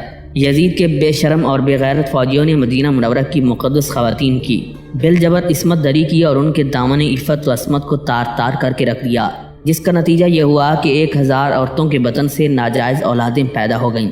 وہ مقدس مسجد نبوی جس کے فرش خاکی کو قدم ناز رسول ہی نہیں بلکہ سید المرسلین کی روشن پیشانی چومنے کا بھی شرف حاصل ہے، جو نبی آخر الزمان کے باعظمت صحابہ کرام کی مقدس عبادت گاہ ہے، جس میں ایک نماز کا ثواب 70 نمازوں کے برابر ہے، جس کا ایک ٹکڑا جنت کی کیاریوں میں سے ایک کیاری ہے۔ آج یزیدی کتے اسی مسجد مقدس کے ستونوں سے اپنے گھوڑے باندھے ہوئے ہیں۔ کئی روز تک مسجد نبوی کتوں، بلیوں اور گھوڑوں کی لیس سے آلودہ رہی۔ حضرت سعید ابن مسیب رضی اللہ تعالیٰ عنہ فرماتے ہیں کہ جس وقت یزیدی مسجد نبوی کی عزت و حرمت پامال کر رہے تھے اس وقت میں موجود تھا، جو دیوانہ وار مسجد نبوی کی در و دیوار سے لپٹ کر آنسو بہایا کرتا تھا۔ شامی مجھے دیکھتے اور ہنستے ہوئے یہ کہتے گزرتے کہ یہ دیوانہ یہاں نہ جانے کیا کرتا رہتا ہے۔ پھر جب نماز کا وقت آتا تو روضہ مقدسہ سے اذان و تکبیر کی آواز آتی، اسی سے میں اپنی نمازیں ادا کر لیتا تھا۔ یزیدیوں کی کمینہ پن کی مثال شاید ہی مل سکے کہ جب وہ لوٹتے کھسوٹتے حضرت سیدنا ابو سعید خدری رضی اللہ تعالیٰ عنہ کے مکان میں پہنچے اور ان بعظمت جلیل القدر صحابی کے ہاں کچھ نہ پایا تو انہوں نے آپ کی داڑھی کے بال نوچ لیے اور انہی بالوں کو لے کر چلے گئے۔ شہر مدینہ اور اہل مدینہ پر مصرف کے مظالم کی اجمالی داستان آپ نے سن لی۔ اب یہ شقی ازلی مدینہ منورہ کی طرف سے مکہ مکرمہ روانہ ہوتا ہے، اس لیے کہ یزید نے حکم دیا تھا کہ مدینہ منورہ سے نپٹنے کے بعد مکہ مکرمہ پر بھی حملہ کر دینا۔ مصرف ابھی مکہ مکرمہ پہنچا بھی نہیں تھا کہ راستے میں عذاب الہی نے اسے اپنے خوفناک پنجے میں جکڑ لیا۔ اس کا پیٹ مواد اور پیپ سے بھر کر تنور کی مثل پھول گیا اور اتنی تکلیف بڑھی کہ ہر وقت تڑپتا رہتا تھا، ایسی شدت کی تڑپ کہ جس کے لیے ماہی بے آب کی تڑپ کی مثال کوئی مناسبت نہیں رکھتی۔ غرض کے اس تکلیف اور ذلت و رسوائی کے ساتھ موت نے اسے وادی جہنم میں دھکیل دیا۔ مرتے وقت اس نے یزید کے کہنے کے مطابق حسین بن نمیر کو اپنا چارج دے دیا۔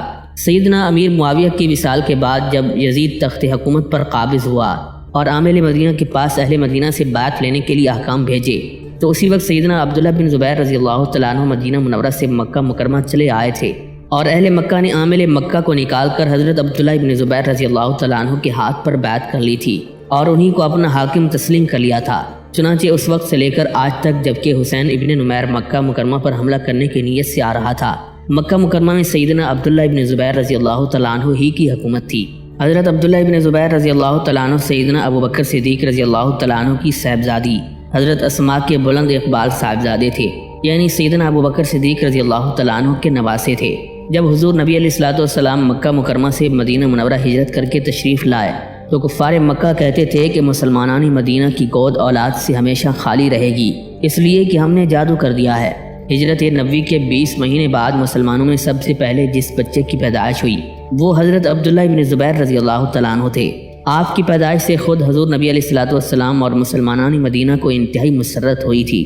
حضرت اسماء رضی اللہ تعالیٰ عنہ جب آپ کو سرکار دو عالم صلی اللہ علیہ وآلہ وسلم کی خدمت اقدس میں لے کر حاضر ہوئیں تو حضور علیہ الصلوۃ والسلام نے اپنی گود میں لے کر ایک کھجور دندان مبارک سے کچل کر آپ کے منہ میں ڈال دیا اور آپ کے تالو پر لگا دیا، نیز دعائے خیر و برکت بھی فرمائی۔ یزیدی فوجیں مدینہ منورہ میں اپنی کمینگی کا کھلا ہوا مظاہرہ کرنے کے بعد حسین ابن نمیر کی سرکردگی میں مکہ مکرمہ پر حملہ آور ہوئیں۔ جس وقت یزیدی فوجیں مکہ مکرمہ پہنچیں، پہلے تو حضرت ابن زبیر نے مکہ مکرمہ کے باہر ہی حملے آوروں کا مقابلہ کیا، لیکن حالات کو سازگار نہ پایا تو شہر میں واپس آ کر دروازے بند کر لیے۔ یزیدیوں نے چاروں طرف سے مکہ مکرمہ کا محاصرہ کر لیا۔ ان کی نگاہ بد میں نہ تو مدینہ تو رسول کی کوئی عظمت و وقت تھی اور نہ ہی بیت اللہ شریف کی۔ یہاں سبھی اپنی خباثت اور کمینہ پن کے اظہار میں کسر نہیں اٹھا رکھی تھی۔ منجنیق کے ذریعے خانہ کعبہ پر مسلسل اتنی کثرت سے سنگ باری کی کہ سیاہ کعبہ میں ہر طرف پتھروں کے ڈھیر نظر آتے تھے۔ مسجد حرام کے کئی ستون شہید کر دیے، غلاف کعبہ جلا دیا، بیت اللہ شریف کے دروازے کا پردہ نکال کر آگ میں ڈال دیا، یہاں تک کہ وہ مینڈھا جو جنت سے حضرت اسماعیل علیہ السلام کے فدیے میں آیا تھا، اس کی دونوں سینگیں خانہ کعبہ کی چھت میں لگی ہوئی تھیں۔ یزیدیوں نے ان کو بھی نہ چھوڑا اور جلا کر خاک کر ڈالا۔ غرض کئی دن تک خانہ کعبہ بغیر لباس کے رہا۔ اچانک ایک دن غیرت حق کے جلال کے آثار آسمان سے ظاہر ہوئے۔ انتہائی تیز اور پریشان کن ہوا چلنے لگی، آسمان سے آگ برسنے لگی۔ جس منجنیق کے ذریعے خانہ کعبہ پر سنگ باری کی جا رہی تھی تو وہ منجنیق اور اس کے چلانے والے سب کے سب جل کر خاک سیاہ ہو گئے۔ ابھی یزیدی اس قہر الہی کو دیکھ کر سہمے ہوئے تھے کہ اسی دن ان کو یزید پلید کی موت کی اطلاع ملتی ہے۔ حسین ابن نمیر اور اس کے کمینے ساتھی ابھی خانہ کعبہ اور مکہ مکرمہ کی عزت و آبرو سے جی بھر کر کھیل بھی نہیں سکے تھے کہ مرگ یزید نے ان میں انتشار پیدا کر دیا۔ یزید کے شامی فوجی انتہائی سراسنگی کے عالم میں بھاگ کھڑے ہوئے۔ پھر کوفہ میں شہدائے کربلا کے سرحائے مقدسہ اسیران اہل بیت کے ساتھ ابن زیاد کے سامنے پیش کیے گئے۔ ابن زیاد کے ہاتھ میں ایک چھڑی تھی اور وہ گستاخانہ انداز میں امام علی مقام امام حسین علیہ السلام کے لبہائے مبارک پر ضرب لگانے لگا اور چاہا کہ منہ کے اندر چھڑی داخل کر کے دندان مبارک کو شہید کر دے۔ حضرت زید بن ارقم رضی اللہ تعالیٰ عنہ ابن زیاد کی اس گستاخانہ جسارت کو برداشت نہ کر سکے اور فرمانے لگے، اے خبیث ابن زیاد، لبہائے امام سے فوراً اپنی چھڑی ہٹا لے، کیونکہ میں نے بارہا حضور نبی اکرم صلی اللہ تعالیٰ علیہ وآلہ وسلم کو ان پاک لبوں کو چومتے ہوئے دیکھا ہے۔ یہ سن کر ابن زیاد غصے سے پاگل ہو گیا اور کہنے لگا، تمہاری ضعیفی دیکھ کر رحم آتا ہے، ورنہ میں تیری گردن ابھی مار دیتا۔ حضرت زید بن ارقم رضی اللہ تعالیٰ عنہ نے کہا کہ جب تجھے آل رسول پر رحم نہ آیا تو مجھ پر کیا رحم کرے گا؟ اے ابن زیاد، میں نے بارہا حضور نبی علیہ الصلوۃ والسلام کو دیکھا ہے کہ ایک زانو پر امام حسن اور دوسرے زانو پر امام حسین علیہ السلام کو بٹھائے دونوں شہزادوں کے سروں پر اپنا دست اقدس پھیرتے جا رہے ہیں اور ارشاد فرماتے جا رہے ہیں، یا الہی، میں نے تیرے پاس اور تیرے مومنین صالحین کے پاس یہ دونوں امانتیں سپرد کر دی ہیں۔ تو اے ابن زیاد، تو نے امانت رسول کے ساتھ جو برا سلوک کیا، اور اے ابن زیاد کے ساتھ تم نے فاطمہ زہرا کے چہیتے فرزند حسین کو شہید کیا اور ابن زیاد جیسے ظالم کو اپنا سردار بنایا، اللہ تعالیٰ تم سے کبھی راضی نہیں ہوگا۔ ابن زیاد حضرت زید بن ارقم رضی اللہ تعالیٰ عنہ کی حق گوئی سن کر غصے سے پاگل ہو گیا۔ اس کے بعد ابن زیاد نے امام علی مقام امام حسین علیہ السلام کے سر مبارک کو اٹھایا اور غور سے دیکھنے لگا، مگر اس کا ہاتھ لرزنے لگا۔ گھبرا کر سر اقدس کو اپنی ران پر رکھ لیا۔ اسی وقت سر مبارک سے خون کا ایک قطرہ ٹپکا اور تیزاب کی طرح ابن زیاد کی غبا اور ران میں سوراخ کرتا ہوا تخت پر پہنچ گیا، پھر تخت کو پار کر کے زمین پر گرا اور غائب ہو گیا۔ یہ زخم ابن زیاد کی ران میں ناسور بن کر زندگی بھر رہا اور اس سے اتنی بدبو آتی تھی کہ باوجود نافہ مشکی باندھنے کے لوگ اس کے قریب بیٹھتے ہوئے نفرت محسوس کرتے تھے اور زیادہ دیر تک بیٹھ نہیں سکتے تھے۔ اتنے ظلم و ستم کے باوجود بھی جب ظالم ابن زیاد اپنے سینے میں آتش ظلم کو اور بھڑکتے ہوئے پایا تو حکم دیا کہ 3 دن تک سر امام علی مقام کو دروازہ کوفہ پر لٹکا دیا جائے۔ چنانچہ کوفیوں نے 3 دن تک سر امام حسین کو دروازہ کوفہ پر لٹکائے رکھا۔ تیسرے دن شمر ذوالجوشن کی سرکردگی میں 10,000 سپاہیوں کی زیر نگرانی مظلوم حسینی قافلہ کوفہ سے دمشق کی جانب روانہ ہوتا ہے۔ کیفیت یہ ہے کہ کوفی سر امام علی مقام کو نیزے پر ٹانگے اہل بیت کی معزز خواتین کو بے پردہ قیدیوں کی طرح کوفہ کے کوچہ و بازار میں گھماتے ہوئے اپنی بے حیائی اور اذیت کوشی کا شرمناک مظاہرہ کرتے ہوئے جا رہے ہیں۔ آگے نیزے پر امام علی مقام کا سر مبارک ہے اور پیچھے مظلومین اہل بیت کا قافلہ ہے۔ حضرت زید بن ارقم رضی اللہ تعالیٰ عنہ فرماتے ہیں کہ جب سید الشہداء امام حسین علیہ السلام کا سر مبارک میرے مکان کے قریب سے گزرا تو میں نے اپنے مکان کے دریچے سے صاف سنا کہ سر مبارک سے قرآن مجید کی اس آیت مبارکہ کی تلاوت کی آواز آ رہی ہے، ام حسبت ان اصحاب الکہف والرقیم کانوا من آیاتنا عجبا، کیا تم نے جان لیا کہ اصحاب کہف اور رقیم ہماری حیرت انگیز نشانیوں میں سے ہیں۔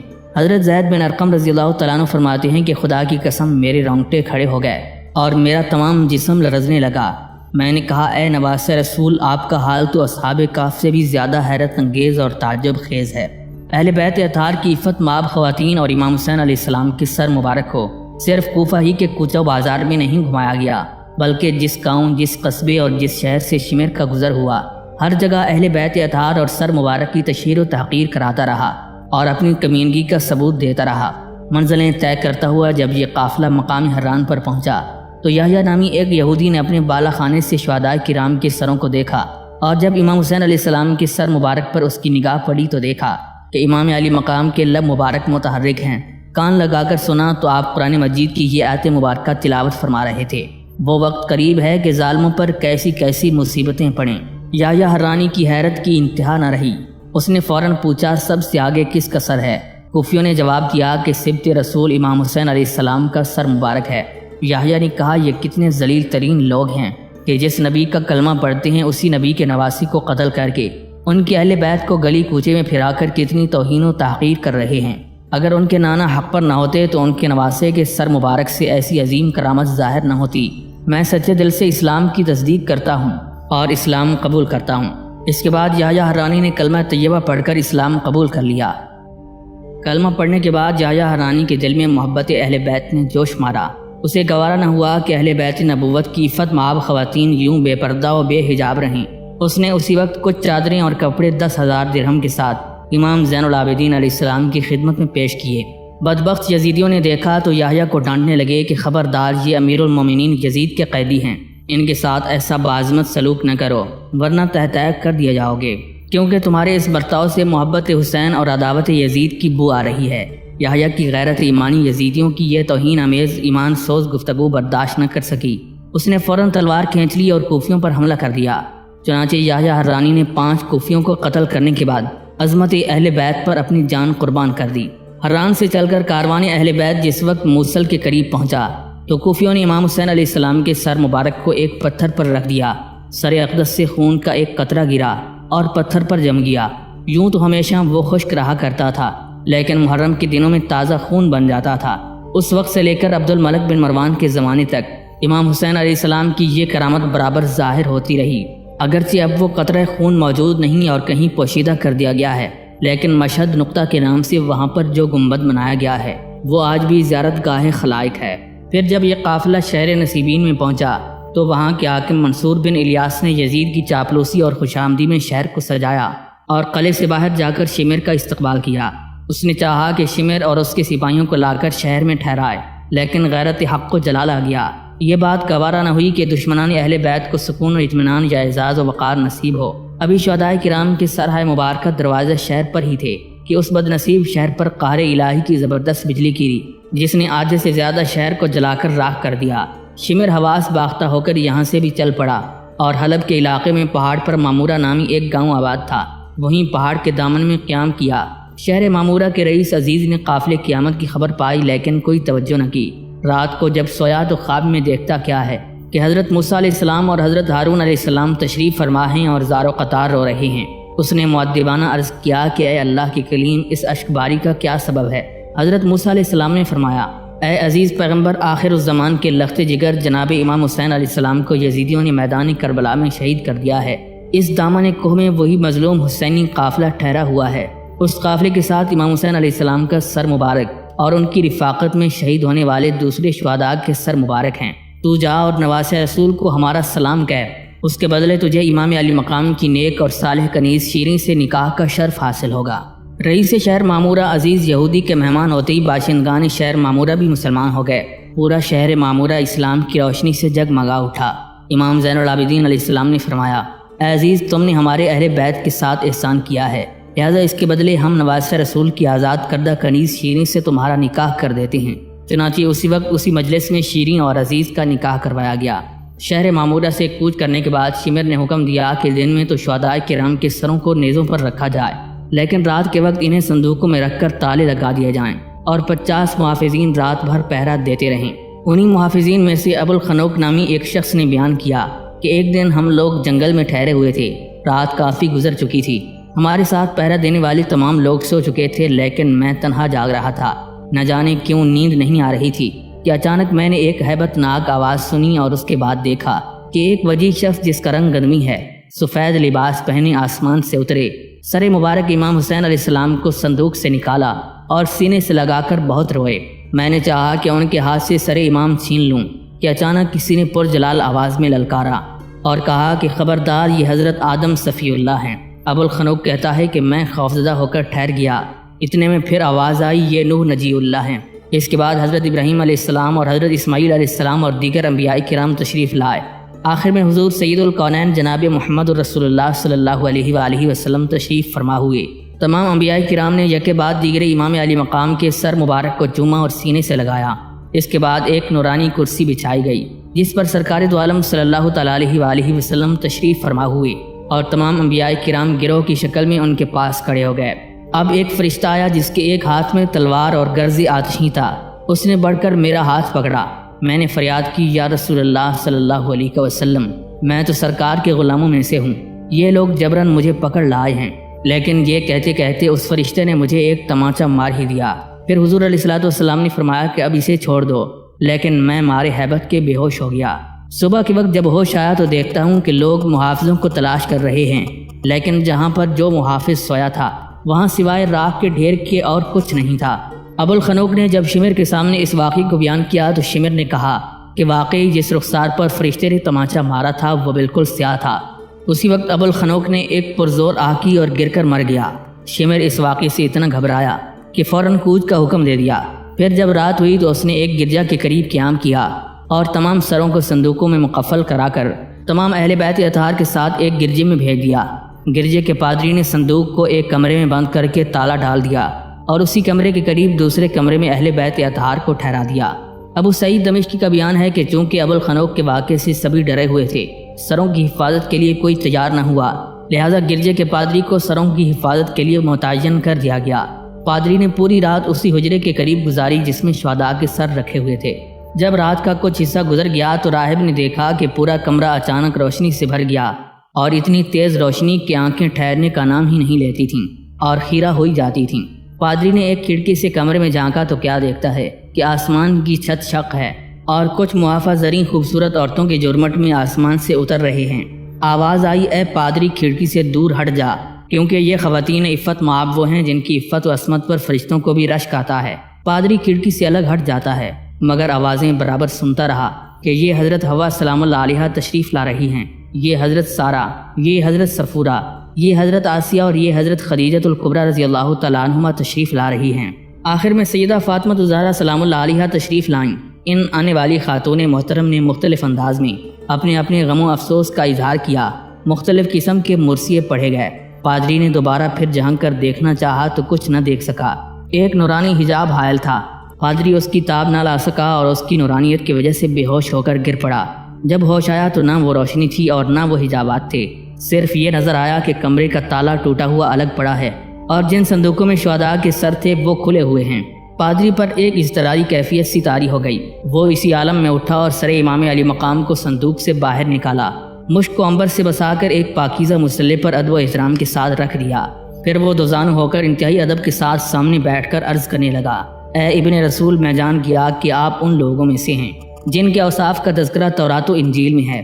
آپ کو قسم ہے خدائے بزرگ و برتر کی، مجھے حقیقت حال سے آگاہ فرمائیں۔ پادری کے اتنا کہنے پر لبھائے مبارک کو جنبش ہوئی اور فرمایا، میں مظلوم و غم زادہ اور غریب الدیار ہوں، میں نبی علیہ الصلوۃ والسلام کا لاڈلا بیٹا اور حضرت علی المرتضیٰ کا چہیتا فرزند ہوں۔ پادری نے جب یہ بات سنی تو اپنے متعلقین کو بلا کر ساری کیفیت بیان کر دی اور انہی کے سامنے اپنی زنار توڑ کر بآواز بلند کلمہ پڑھ لیا۔ راہب کا کلمہ پڑھنا تھا کہ اس کے تمام ساتھیوں نے زناریں توڑ ڈالیں اور ہلکا بگوش اسلام ہو گئے۔ پادری نے پھر سر امام سے مخاطب ہو کر عرض کیا، کہ اگر حضور اجازت مرحمت فرمائیں تو میں اپنے تمام متعلقین کو ساتھ لے کر شمر کو اس کے کیفر کردار تک پہنچا دوں۔ سر امام سے آواز آئی، مشیت الہی کچھ اور ہے، وقت کا انتظار کر، بہت جلد یہ اپنے انجام کو پہنچ جائیں گے۔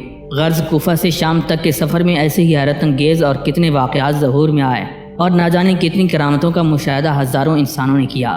یزید کو جب اطلاع ملی کہ سادات کرام کا لٹا ہوا قافلہ تھوڑی دیر میں قصر عمارت میں پہنچنے والا ہے تو اس نے قصر عمارت کو آراستہ کر کے دلہن کی طرح سجا دیا اور شان فرعونیت کے ساتھ تخت پر بیٹھ کر مظلومین اہل بیت کا انتظار کرنے لگا۔ ادھر تو یزید اپنی شان و شوکت ظاہر کرنے کی تیاری میں مصروف تھا اور ادھر قافلہ حسینی دمشق کے کوچہ و بازار سے گزرتا ہوا قصر عمارت کی جانب چلا آ رہا تھا۔ اہل دمشق تماشائی بنے نیزوں پر چڑھے ہوئے شہداء کے سروں کو حیرت و استعجاب کے عالم میں دیکھ رہے تھے۔ حضرت امام زین العابدین علیہ السلام نے نگاہ اٹھائی تو دیکھا کہ اس مسرور و شادماں برے مجمع میں ایک شخص زار و قطار رو رہا ہے۔ آپ نے فرمایا کہ ہر تماشائی تو خوش ہے، لیکن اے شخص تو کیوں رو رہا ہے؟ اس نے عرض کیا کہ سرکار میں تو خادم بارگاہ عالی ہوں، رونا اس پر آ رہا ہے کہ مجھے اپنی زندگی میں ایسا دن دیکھنا نصیب ہو رہا ہے۔ اے کاش آج میرے قبیلے کے لوگ یہاں ہوتے تو اہل دمشق بجائے خوش ہونے کے یزید کی تباہی و بربادی پر ماتم کنا نظر آتے۔ میں قصر یزید کی اینٹ سے اینٹ بجا دیتا، مگر افسوس کہ اب میں تنہا ہوں۔ امام زین العابدین علیہ السلام نے اس کی عقیدت و محبت اور جذبہ جانثاری کو دیکھ کر دعا دی اور ارشاد فرمایا، اگر تم سے ہو سکے تو اتنا کرا دو کہ جو شخص اپنے نیزے پر سر امام علی مقام کو اٹھائے ہوئے ہے وہ ذرا آگے بڑھ جائے تاکہ مجمع بھی آگے چلا جائے، اس لیے کہ اہل بیت اطہار کی عفت مآب خواتین کو اس مجمع سے بڑی تکلیف ہو رہی ہے۔ یہ شخص آگے بڑھا اور جس اونٹ پر امام حسین علیہ السلام کا سر تھا اس کے شتربان کو 50 دینار دے کر اونٹ کو آگے بڑھوا دیا۔ منہال ابن عمر فرماتے ہیں کہ جس وقت امام حسین علیہ السلام کے سر مقدس کی دمشق کے کوچہ و بازار میں تشہیر کرائی جا رہی تھی اور گلی کوچوں میں گھمایا جا رہا تھا تو خدا کی قسم میں نے دیکھا کہ ایک شخص آگے آگے سورہ کہف کی تلاوت کر رہا ہے، اور جب اس نے یہ آیت تلاوت کی، ان اصحاب الکہف والرقیم کانوا من آیاتنا عجبا، تو میں نے دیکھا کہ لبھائے امام علی مقام کو جنبش ہو رہی ہے۔ میں نے غور سے سنا تو آپ فرما رہے تھے، اصحاب کہف سے کہیں زیادہ میرا قتل اور میرا سر کا نیزے پر بلند کیا جانا حیرت انگیز ہے۔ پھر یزید کے دربار میں قافلہ اہل بیت کے ساتھ امام علی مقام امام حسین علیہ السلام کا سر مبارک بھی رکھا گیا۔ جالوت نام کا ایک یہودی حکیم تھا جو یزید کا موالد تھا۔ اس نے یزید کے سامنے سر امام علی مقام کو دیکھ کر پوچھا، اے یزید یہ کس کا سر ہے؟ یزید نے بےہودہ انداز میں کہا کہ یہ ایک خارجی کا سر ہے۔ جالوت نے پوچھا اس کا نام کیا ہے؟ یزید کہتا ہے کہ اس کا نام حسین ہے۔ جالوت نے پوچھا انہیں کس وجہ سے شہید کیا گیا؟ یزید نے کہا کہ ان کا ارادہ تھا کہ مجھ سے تخت خلافت چھین لیں۔ جالوت کہتا ہے، اے یزید تجھ پر افسوس ہے، تو نے انہیں قتل کرا دیا۔ حقیقت تو یہی ہے کہ خلافت انہی کا حق ہے۔ اے یزید کیا تو نہیں جانتا کہ میں حضرت داؤد علیہ السلام کی اولاد میں ہوں اور مجھ میں اور ان میں 40 پشتوں کا فاصلہ ہے، لیکن یہودی آج بھی میری تعظیم کرتی ہیں اور مجھ سے برکت حاصل کرتی ہیں، اور تھوڑا ہی زمانہ گزرا ہے کہ تمہارے نبی ظاہری طور پر تمہارے درمیان تشریف فرما تھے اور یہ تیرے نبی کے نواسی ہیں، تو نے انہیں قتل کر دیا، تو نے اہل بیت نبی کی توہین کی۔ یہ کہہ کر جالوت نے تلوار کھینچی اور چاہا کہ یزید پر وار کرے، لیکن لوگوں نے روک لیا۔ اس کے بعد جالوت سر امام علی مقام کے قریب آیا، سر اقدس کو بوسہ دیا اور کہنے لگا، اے امام ان لوگوں پر اللہ تعالیٰ کی لعنت ہو جنہوں نے آپ کو قتل کیا۔ اے امام علی مقام میں کلمہ شریف پڑھ کر اسلام قبول کرتا ہوں، اپنے نانا جان کی بارگاہ میں میرا سلام عرض کریں اور میرے اسلام و ایمان پر گواہی دیں۔ یہ کیفیت دیکھ کر یزید کہنے لگا کہ میں اپنے موذی برض کی وجہ سے تیرا محتاج ہوں، ورنہ تجھے ابھی قتل کر دیتا۔ جالوت نے جواب دیا کہ میں تجھے اب شفایابی کی دوا نہیں دوں گا، بلکہ ایسی دوائیں دوں گا جو تجھے اور تباہ و برباد کر دیں۔ یہ سن کر یزید آپے سے باہر ہو گیا اور اس نے جلاد کو حکم دیا کہ جالوت کو قتل کر دے۔ جلاد آگے بڑھا اور حضرت جالوت کو شہید کر دیا۔ امام علی مقام امام حسین علیہ السلام کا سر مبارک یزید کے سامنے ایک تشت میں رکھا ہوا تھا۔ یزید اور اس کے ساتھی شراب نوشی میں مصروف تھے کہ اتنے میں قیصر روم کا سفیر اس کے دربار میں داخل ہوا۔ یہ حالت دیکھ کر اس نے یزید سے پوچھا، اے یزید یہ کیسا سر ہے جس کی موجودگی میں تم لوگ شراب پینے میں مصروف ہو؟ مجھے اس حقیقت حال سے آگاہ کرو تاکہ میں قیصر روم کے دربار میں اس کی تفصیل بیان کر سکوں۔ یزید نے گستاخانہ انداز میں کہا، یہ ایک خارجی کا سر ہے جس نے ہمارے بصرہ اور کوفہ کے عامل ابن زیاد پر خروج کیا تھا۔ سفیر نے پوچھا، یہ کون ہیں؟ یزید نے کہا، یہ حسین ابن علی ہیں۔ سفیر نے پوچھا، ان کی والدہ ماجدہ کا نام کیا ہے؟ یزید کہتا ہے کہ ان کی والدہ ماجدہ کا نام فاطمہ الزہرا بنت محمد صلی اللہ علیہ وآلہ وسلم ہے۔ سفیر کہتا ہے، اے یزید تجھ پر افسوس ہے اور تیری اس حالت پر بھی افسوس ہے۔ اے یزید سن، میرے دادا حضرت عیسیٰ علیہ السلام کے حواریوں میں سے تھے، ان میں اور مجھ میں 40 پشتوں سے زیادہ فاصلہ ہے، لیکن عیسائی آج بھی میری تعظیم بہت زیادہ کرتے ہیں اور میرے پیر کی مٹی سے برکت حاصل کرتے ہیں۔ اور تیری سرکشی یہ کہ تو نے اپنے نبی کی صاحبزادی کے لخت جگر کے ساتھ ایسا دردناک ظلم کیا۔ سفیر کیسر روم کی یہ حقیقت افروز گفتگو سن کر یزید بالکل آپے سے باہر ہو گیا اور جلاد سے کہا کہ سفیر کو قتل کر دے۔ یہ سن کر سفیر نے کہا، اے یزید کیا واقعی تو مجھے قتل کر دے گا؟ یزید نے کہا، میں یقیناً تجھے قتل کر دوں گا۔ سفیر نے کہا کہ اے یزید اتنی بات اور سن لے کہ مجھے اپنے اس قتل ہونے پر بے حد خوشی ہے، کیونکہ رات خواب میں اللہ کے پیارے حبیب صلی اللہ علیہ وآلہ وسلم نے مجھے اپنے دیدار سے مشرف فرمایا اور میرے لیے جنت کی ضمانت لی ہے۔ یہ کہہ کر سفیر نے بلند آواز سے کلمہ شہادت پڑھا اور آگے بڑھ کر سر پاک امام علی مقام کو سینے سے لگا لیا اور بوسہ دیا کہ اتنے میں جلاد نے آگے بڑھ کر اس سفیر کو شہید کر دیا۔ اسی مجلس میں موجود حضرت سمرہ بن جندب رضی اللہ تعالیٰ عنہ موجود تھے، جو کہ صحابی تھے۔ یزید کی اس ناپاک حرکت کو دیکھ کر تڑپ گئے اور یزید کو ڈانٹتے ہوئے فرمایا، اے یزید تجھ پر خدا کا غضب ہو، تو ان لبوں اور دانتوں کی توہین کر رہا ہے، تو محبوب خدا کی پسندیدہ اور محبوب شے کی اہانت کر رہا ہے۔ بس بہت ہو چکا، اب اپنے ناپاک ہاتھ کی ناپاک چھڑی کو ان مقدس لبوں سے ہٹا لے جن کی تقدیس کے فرشتے بھی قسم کھاتے ہیں۔ خدا قہار و جبار تجھ شقی کو اور تیرے ان ظالم ہاتھوں کو فنا کر دے۔ ناظرین، امام علی مقام امام حسین علیہ السلام کے سر انور کے مدفن کے بارے میں اختلاف پایا جاتا ہے۔ طبقات ابن سعد میں ہے کہ امام علی مقام امام حسین علیہ السلام کے سر مبارک کو جنت البقیع شریف میں حضرت سیدہ فاطمہ الزہرا سلام اللہ علیہا کے پہلو میں دفن کیا گیا۔ بعض حضرات کا کہنا ہے کہ کربلا میں سر انور کو جسد مبارک سے ملا کر دفن کیا گیا۔ بعض کہتے ہیں کہ یزید نے حکم دیا کہ امام حسین علیہ السلام کے سر انور کو شہروں میں پھراؤ۔ پھرانے والے جب اسقلان پہنچے تو وہاں کے امیر نے ان سے لے کر دفن کر دیا۔ بعض تاریخ دان کہتے ہیں کہ جب اسقلان پر فرنگیوں کا غلبہ ہوا تو طلحہ بن رزیق نامی ایک آدمی نے 30,000 دینار دے کر فرنگیوں سے سر انور لینے کی اجازت حاصل کی اور فوج اور اپنے خدام سمیت ننگے پاؤں وہاں سے 8 جمادی الاخر 548 ہجری بروز اتوار مصر میں لایا۔ اس وقت بھی سر انور کا خون تازہ تھا اور اس سے مشک کی خوشبو آ رہی تھی۔ پھر اس نے ہرے رنگ کے ریشم کی تھیلی میں آبنوسی کرسی پر رکھ کر اس کی ہم وزن مشک و عنبر اور خوشبو اس کے نیچے اور ارد گرد رکھوا کر اس پر مشہد حسینی بنوا دیا، جو قاہرہ مصر میں خان خلیلی کے قریب مشہور ہے۔ البتہ یہ جو کہا گیا ہے کہ سر امام علی مقام اسقلان یا قاہرہ میں دفن ہے، تو علامہ قرطبی وغیرہ نے اس کا انکار کیا ہے۔ حضرت سیدنا شیخ ابو الفتاح بن ابو بکر بن احمد شافعی خلوتی رحمۃ اللہ علیہ اپنے رسالے نور العین میں نقل فرماتے ہیں کہ شیخ الاسلام شمس الدین لقانی رحمۃ اللہ علیہ، جو کہ اپنے وقت کے شیوخ مالکیہ تھے، ہمیشہ مصر قاہرہ میں خان خلیلی کے قریب مشہد مبارک میں سر انور کی زیارت کو حاضر ہوتے اور فرماتے کہ امام علی مقام کا سر مبارک اسی مقام پر دفن ہے۔ حضرت سیدنا امام عبد الوہاب شارانی رحمۃ اللہ علیہ بیان فرماتے ہیں کہ ایک بار میں اور شیخ شہاب الدین حنفی نے مشہد حسینی کی زیارت کی۔ انہیں شک ہو رہا تھا کہ سر امام علی مقام اس مقام پر ہے یا نہیں۔ اچانک مجھے نیند آ گئی۔ میں نے خواب میں دیکھا کہ ایک شخص نقیب کی صورت میں سر مبارک کے پاس سے نکلا اور حضور نبی اکرم صلی اللہ تعالیٰ علیہ وآلہ وسلم کے حجرہ مبارکہ میں حاضر ہوا اور عرض کرنے لگا، یا رسول اللہ صلی اللہ علیہ وسلم، احمد بن حلبی اور عبد الوہاب نے آپ کے شہزادے امام حسین علیہ السلام کے سر مبارک کے مدفن کی زیارت کی ہے۔ حضور نبی علیہ الصلوۃ والسلام نے ارشاد فرمایا، اے اللہ ان دونوں کی زیارت کو قبول فرما اور دونوں کو بخش دے۔ اس دن سے حضرت شیخ شہاب الدین حنفی نے مرتے دم تک سر مکرم کے مدفن کی زیارت نہ چھوڑی اور فرمایا کرتے تھے کہ مجھے یقین ہو گیا کہ امام علی مقام کا سر مبارک قاہرہ مصر میں خان خلیلی کے قریب تشریف فرما ہے۔ حضرت سیدنا شیخ ابو الحسن تمار رحمۃ اللہ علیہ سر انور کی زیارت کے لیے جب مشہد مبارک کے پاس حاضر ہوتے تو عرض کرتے السلام علیکم، پھر اس کا جواب سنتے وعلیکم السلام یا ابا الحسن۔ ایک دن سلام کا جواب نہ پایا تو حیران ہوئے اور زیارت کر کے واپس آ گئے۔ دوسرے روز پھر حاضر ہو کر سلام کیا تو جواب پایا۔ عرض کرنے لگے، یا سیدی کل جواب سے مشرف نہ ہوا، کیا وجہ تھی؟ آواز آئی، اے ابو الحسن کل اس وقت میں اپنے نانا جان سے باتوں میں مشغول تھا۔ شیخ کریم الدین خلوتی رحمۃ اللہ علیہ فرماتے ہیں کہ میں نے رسول اللہ صلی اللہ علیہ وآلہ وسلم کی اجازت سے اس مقام کی زیارت کی ہے۔ منقول ہے کہ مصر کے سلطان ملک ناصر کو ایک شخص کے متعلق اطلاع ملی کہ یہ شخص جانتا ہے کہ اس مال کا خزانہ کہاں دفن ہے مگر بتاتا نہیں۔ سلطان نے بات اگلوانے کے لیے اسے اذیت کا حکم دے دیا۔ اذیت مارنے پر مامور شخص نے اس کو پکڑا اور اس کے سر پر کوڑے لگائے۔ اس پر کرمز یعنی ایک طرح کے ریشمی کیڑے ڈال کر کپڑا باندھ دیا۔ یہ وہ خوفناک تکلیف ہے کہ اس کو ایک منٹ بھی انسان برداشت نہیں کر سکتا۔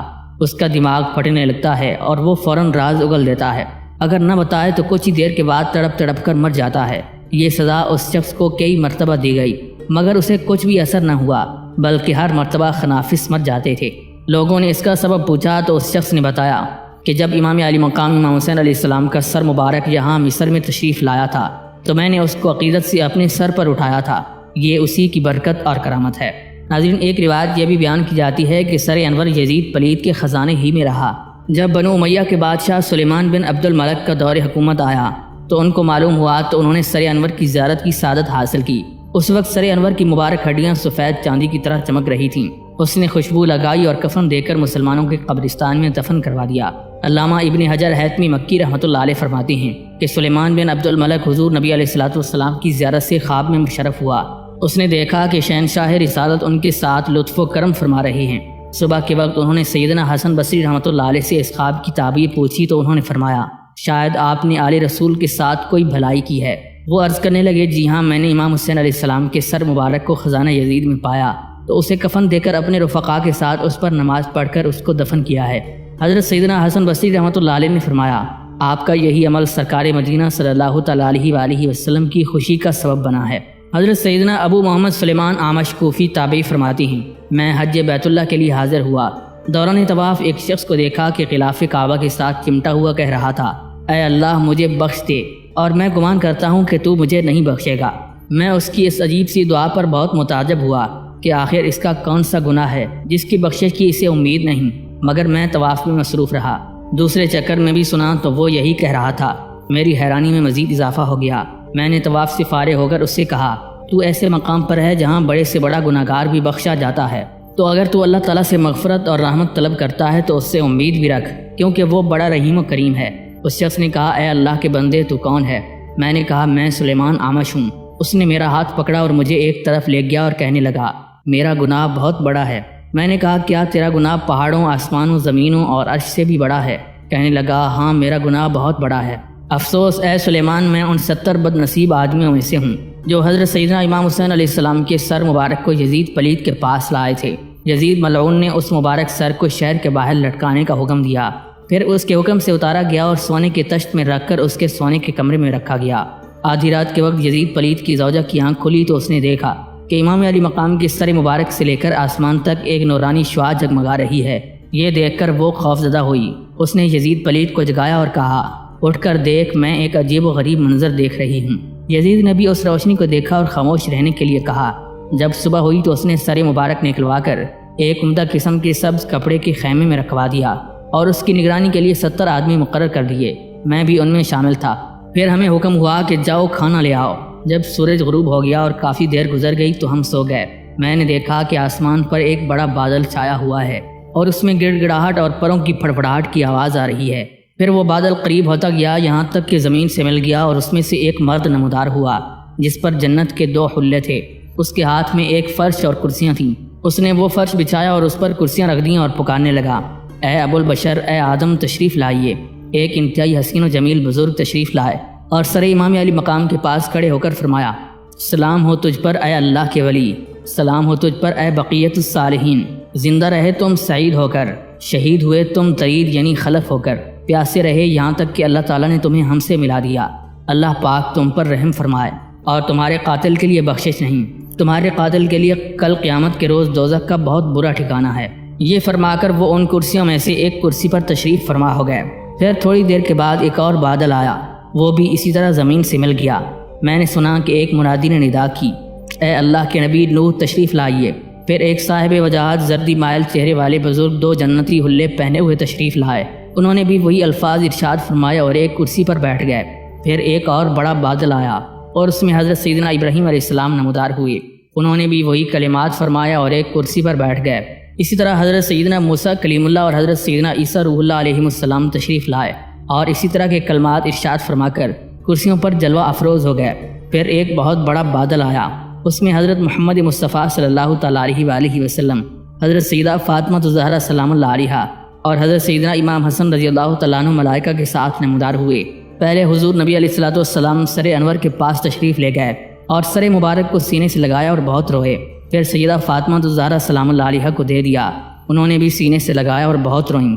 پھر سیدنا آدم علیہ السلام نے نبی رحمت تاجدار رسالت کے پاس آ کر یوں تعزیت کی، سلام ہو پاکیزہ فطرت و خصلت کے پاک فرزند پر، اللہ تعالیٰ آپ کو بہت زیادہ ثواب عطا فرمائے اور آپ کے شہزادہ گرامی حسین کے اس امتحان میں احسن یعنی بہترین صلہ دے۔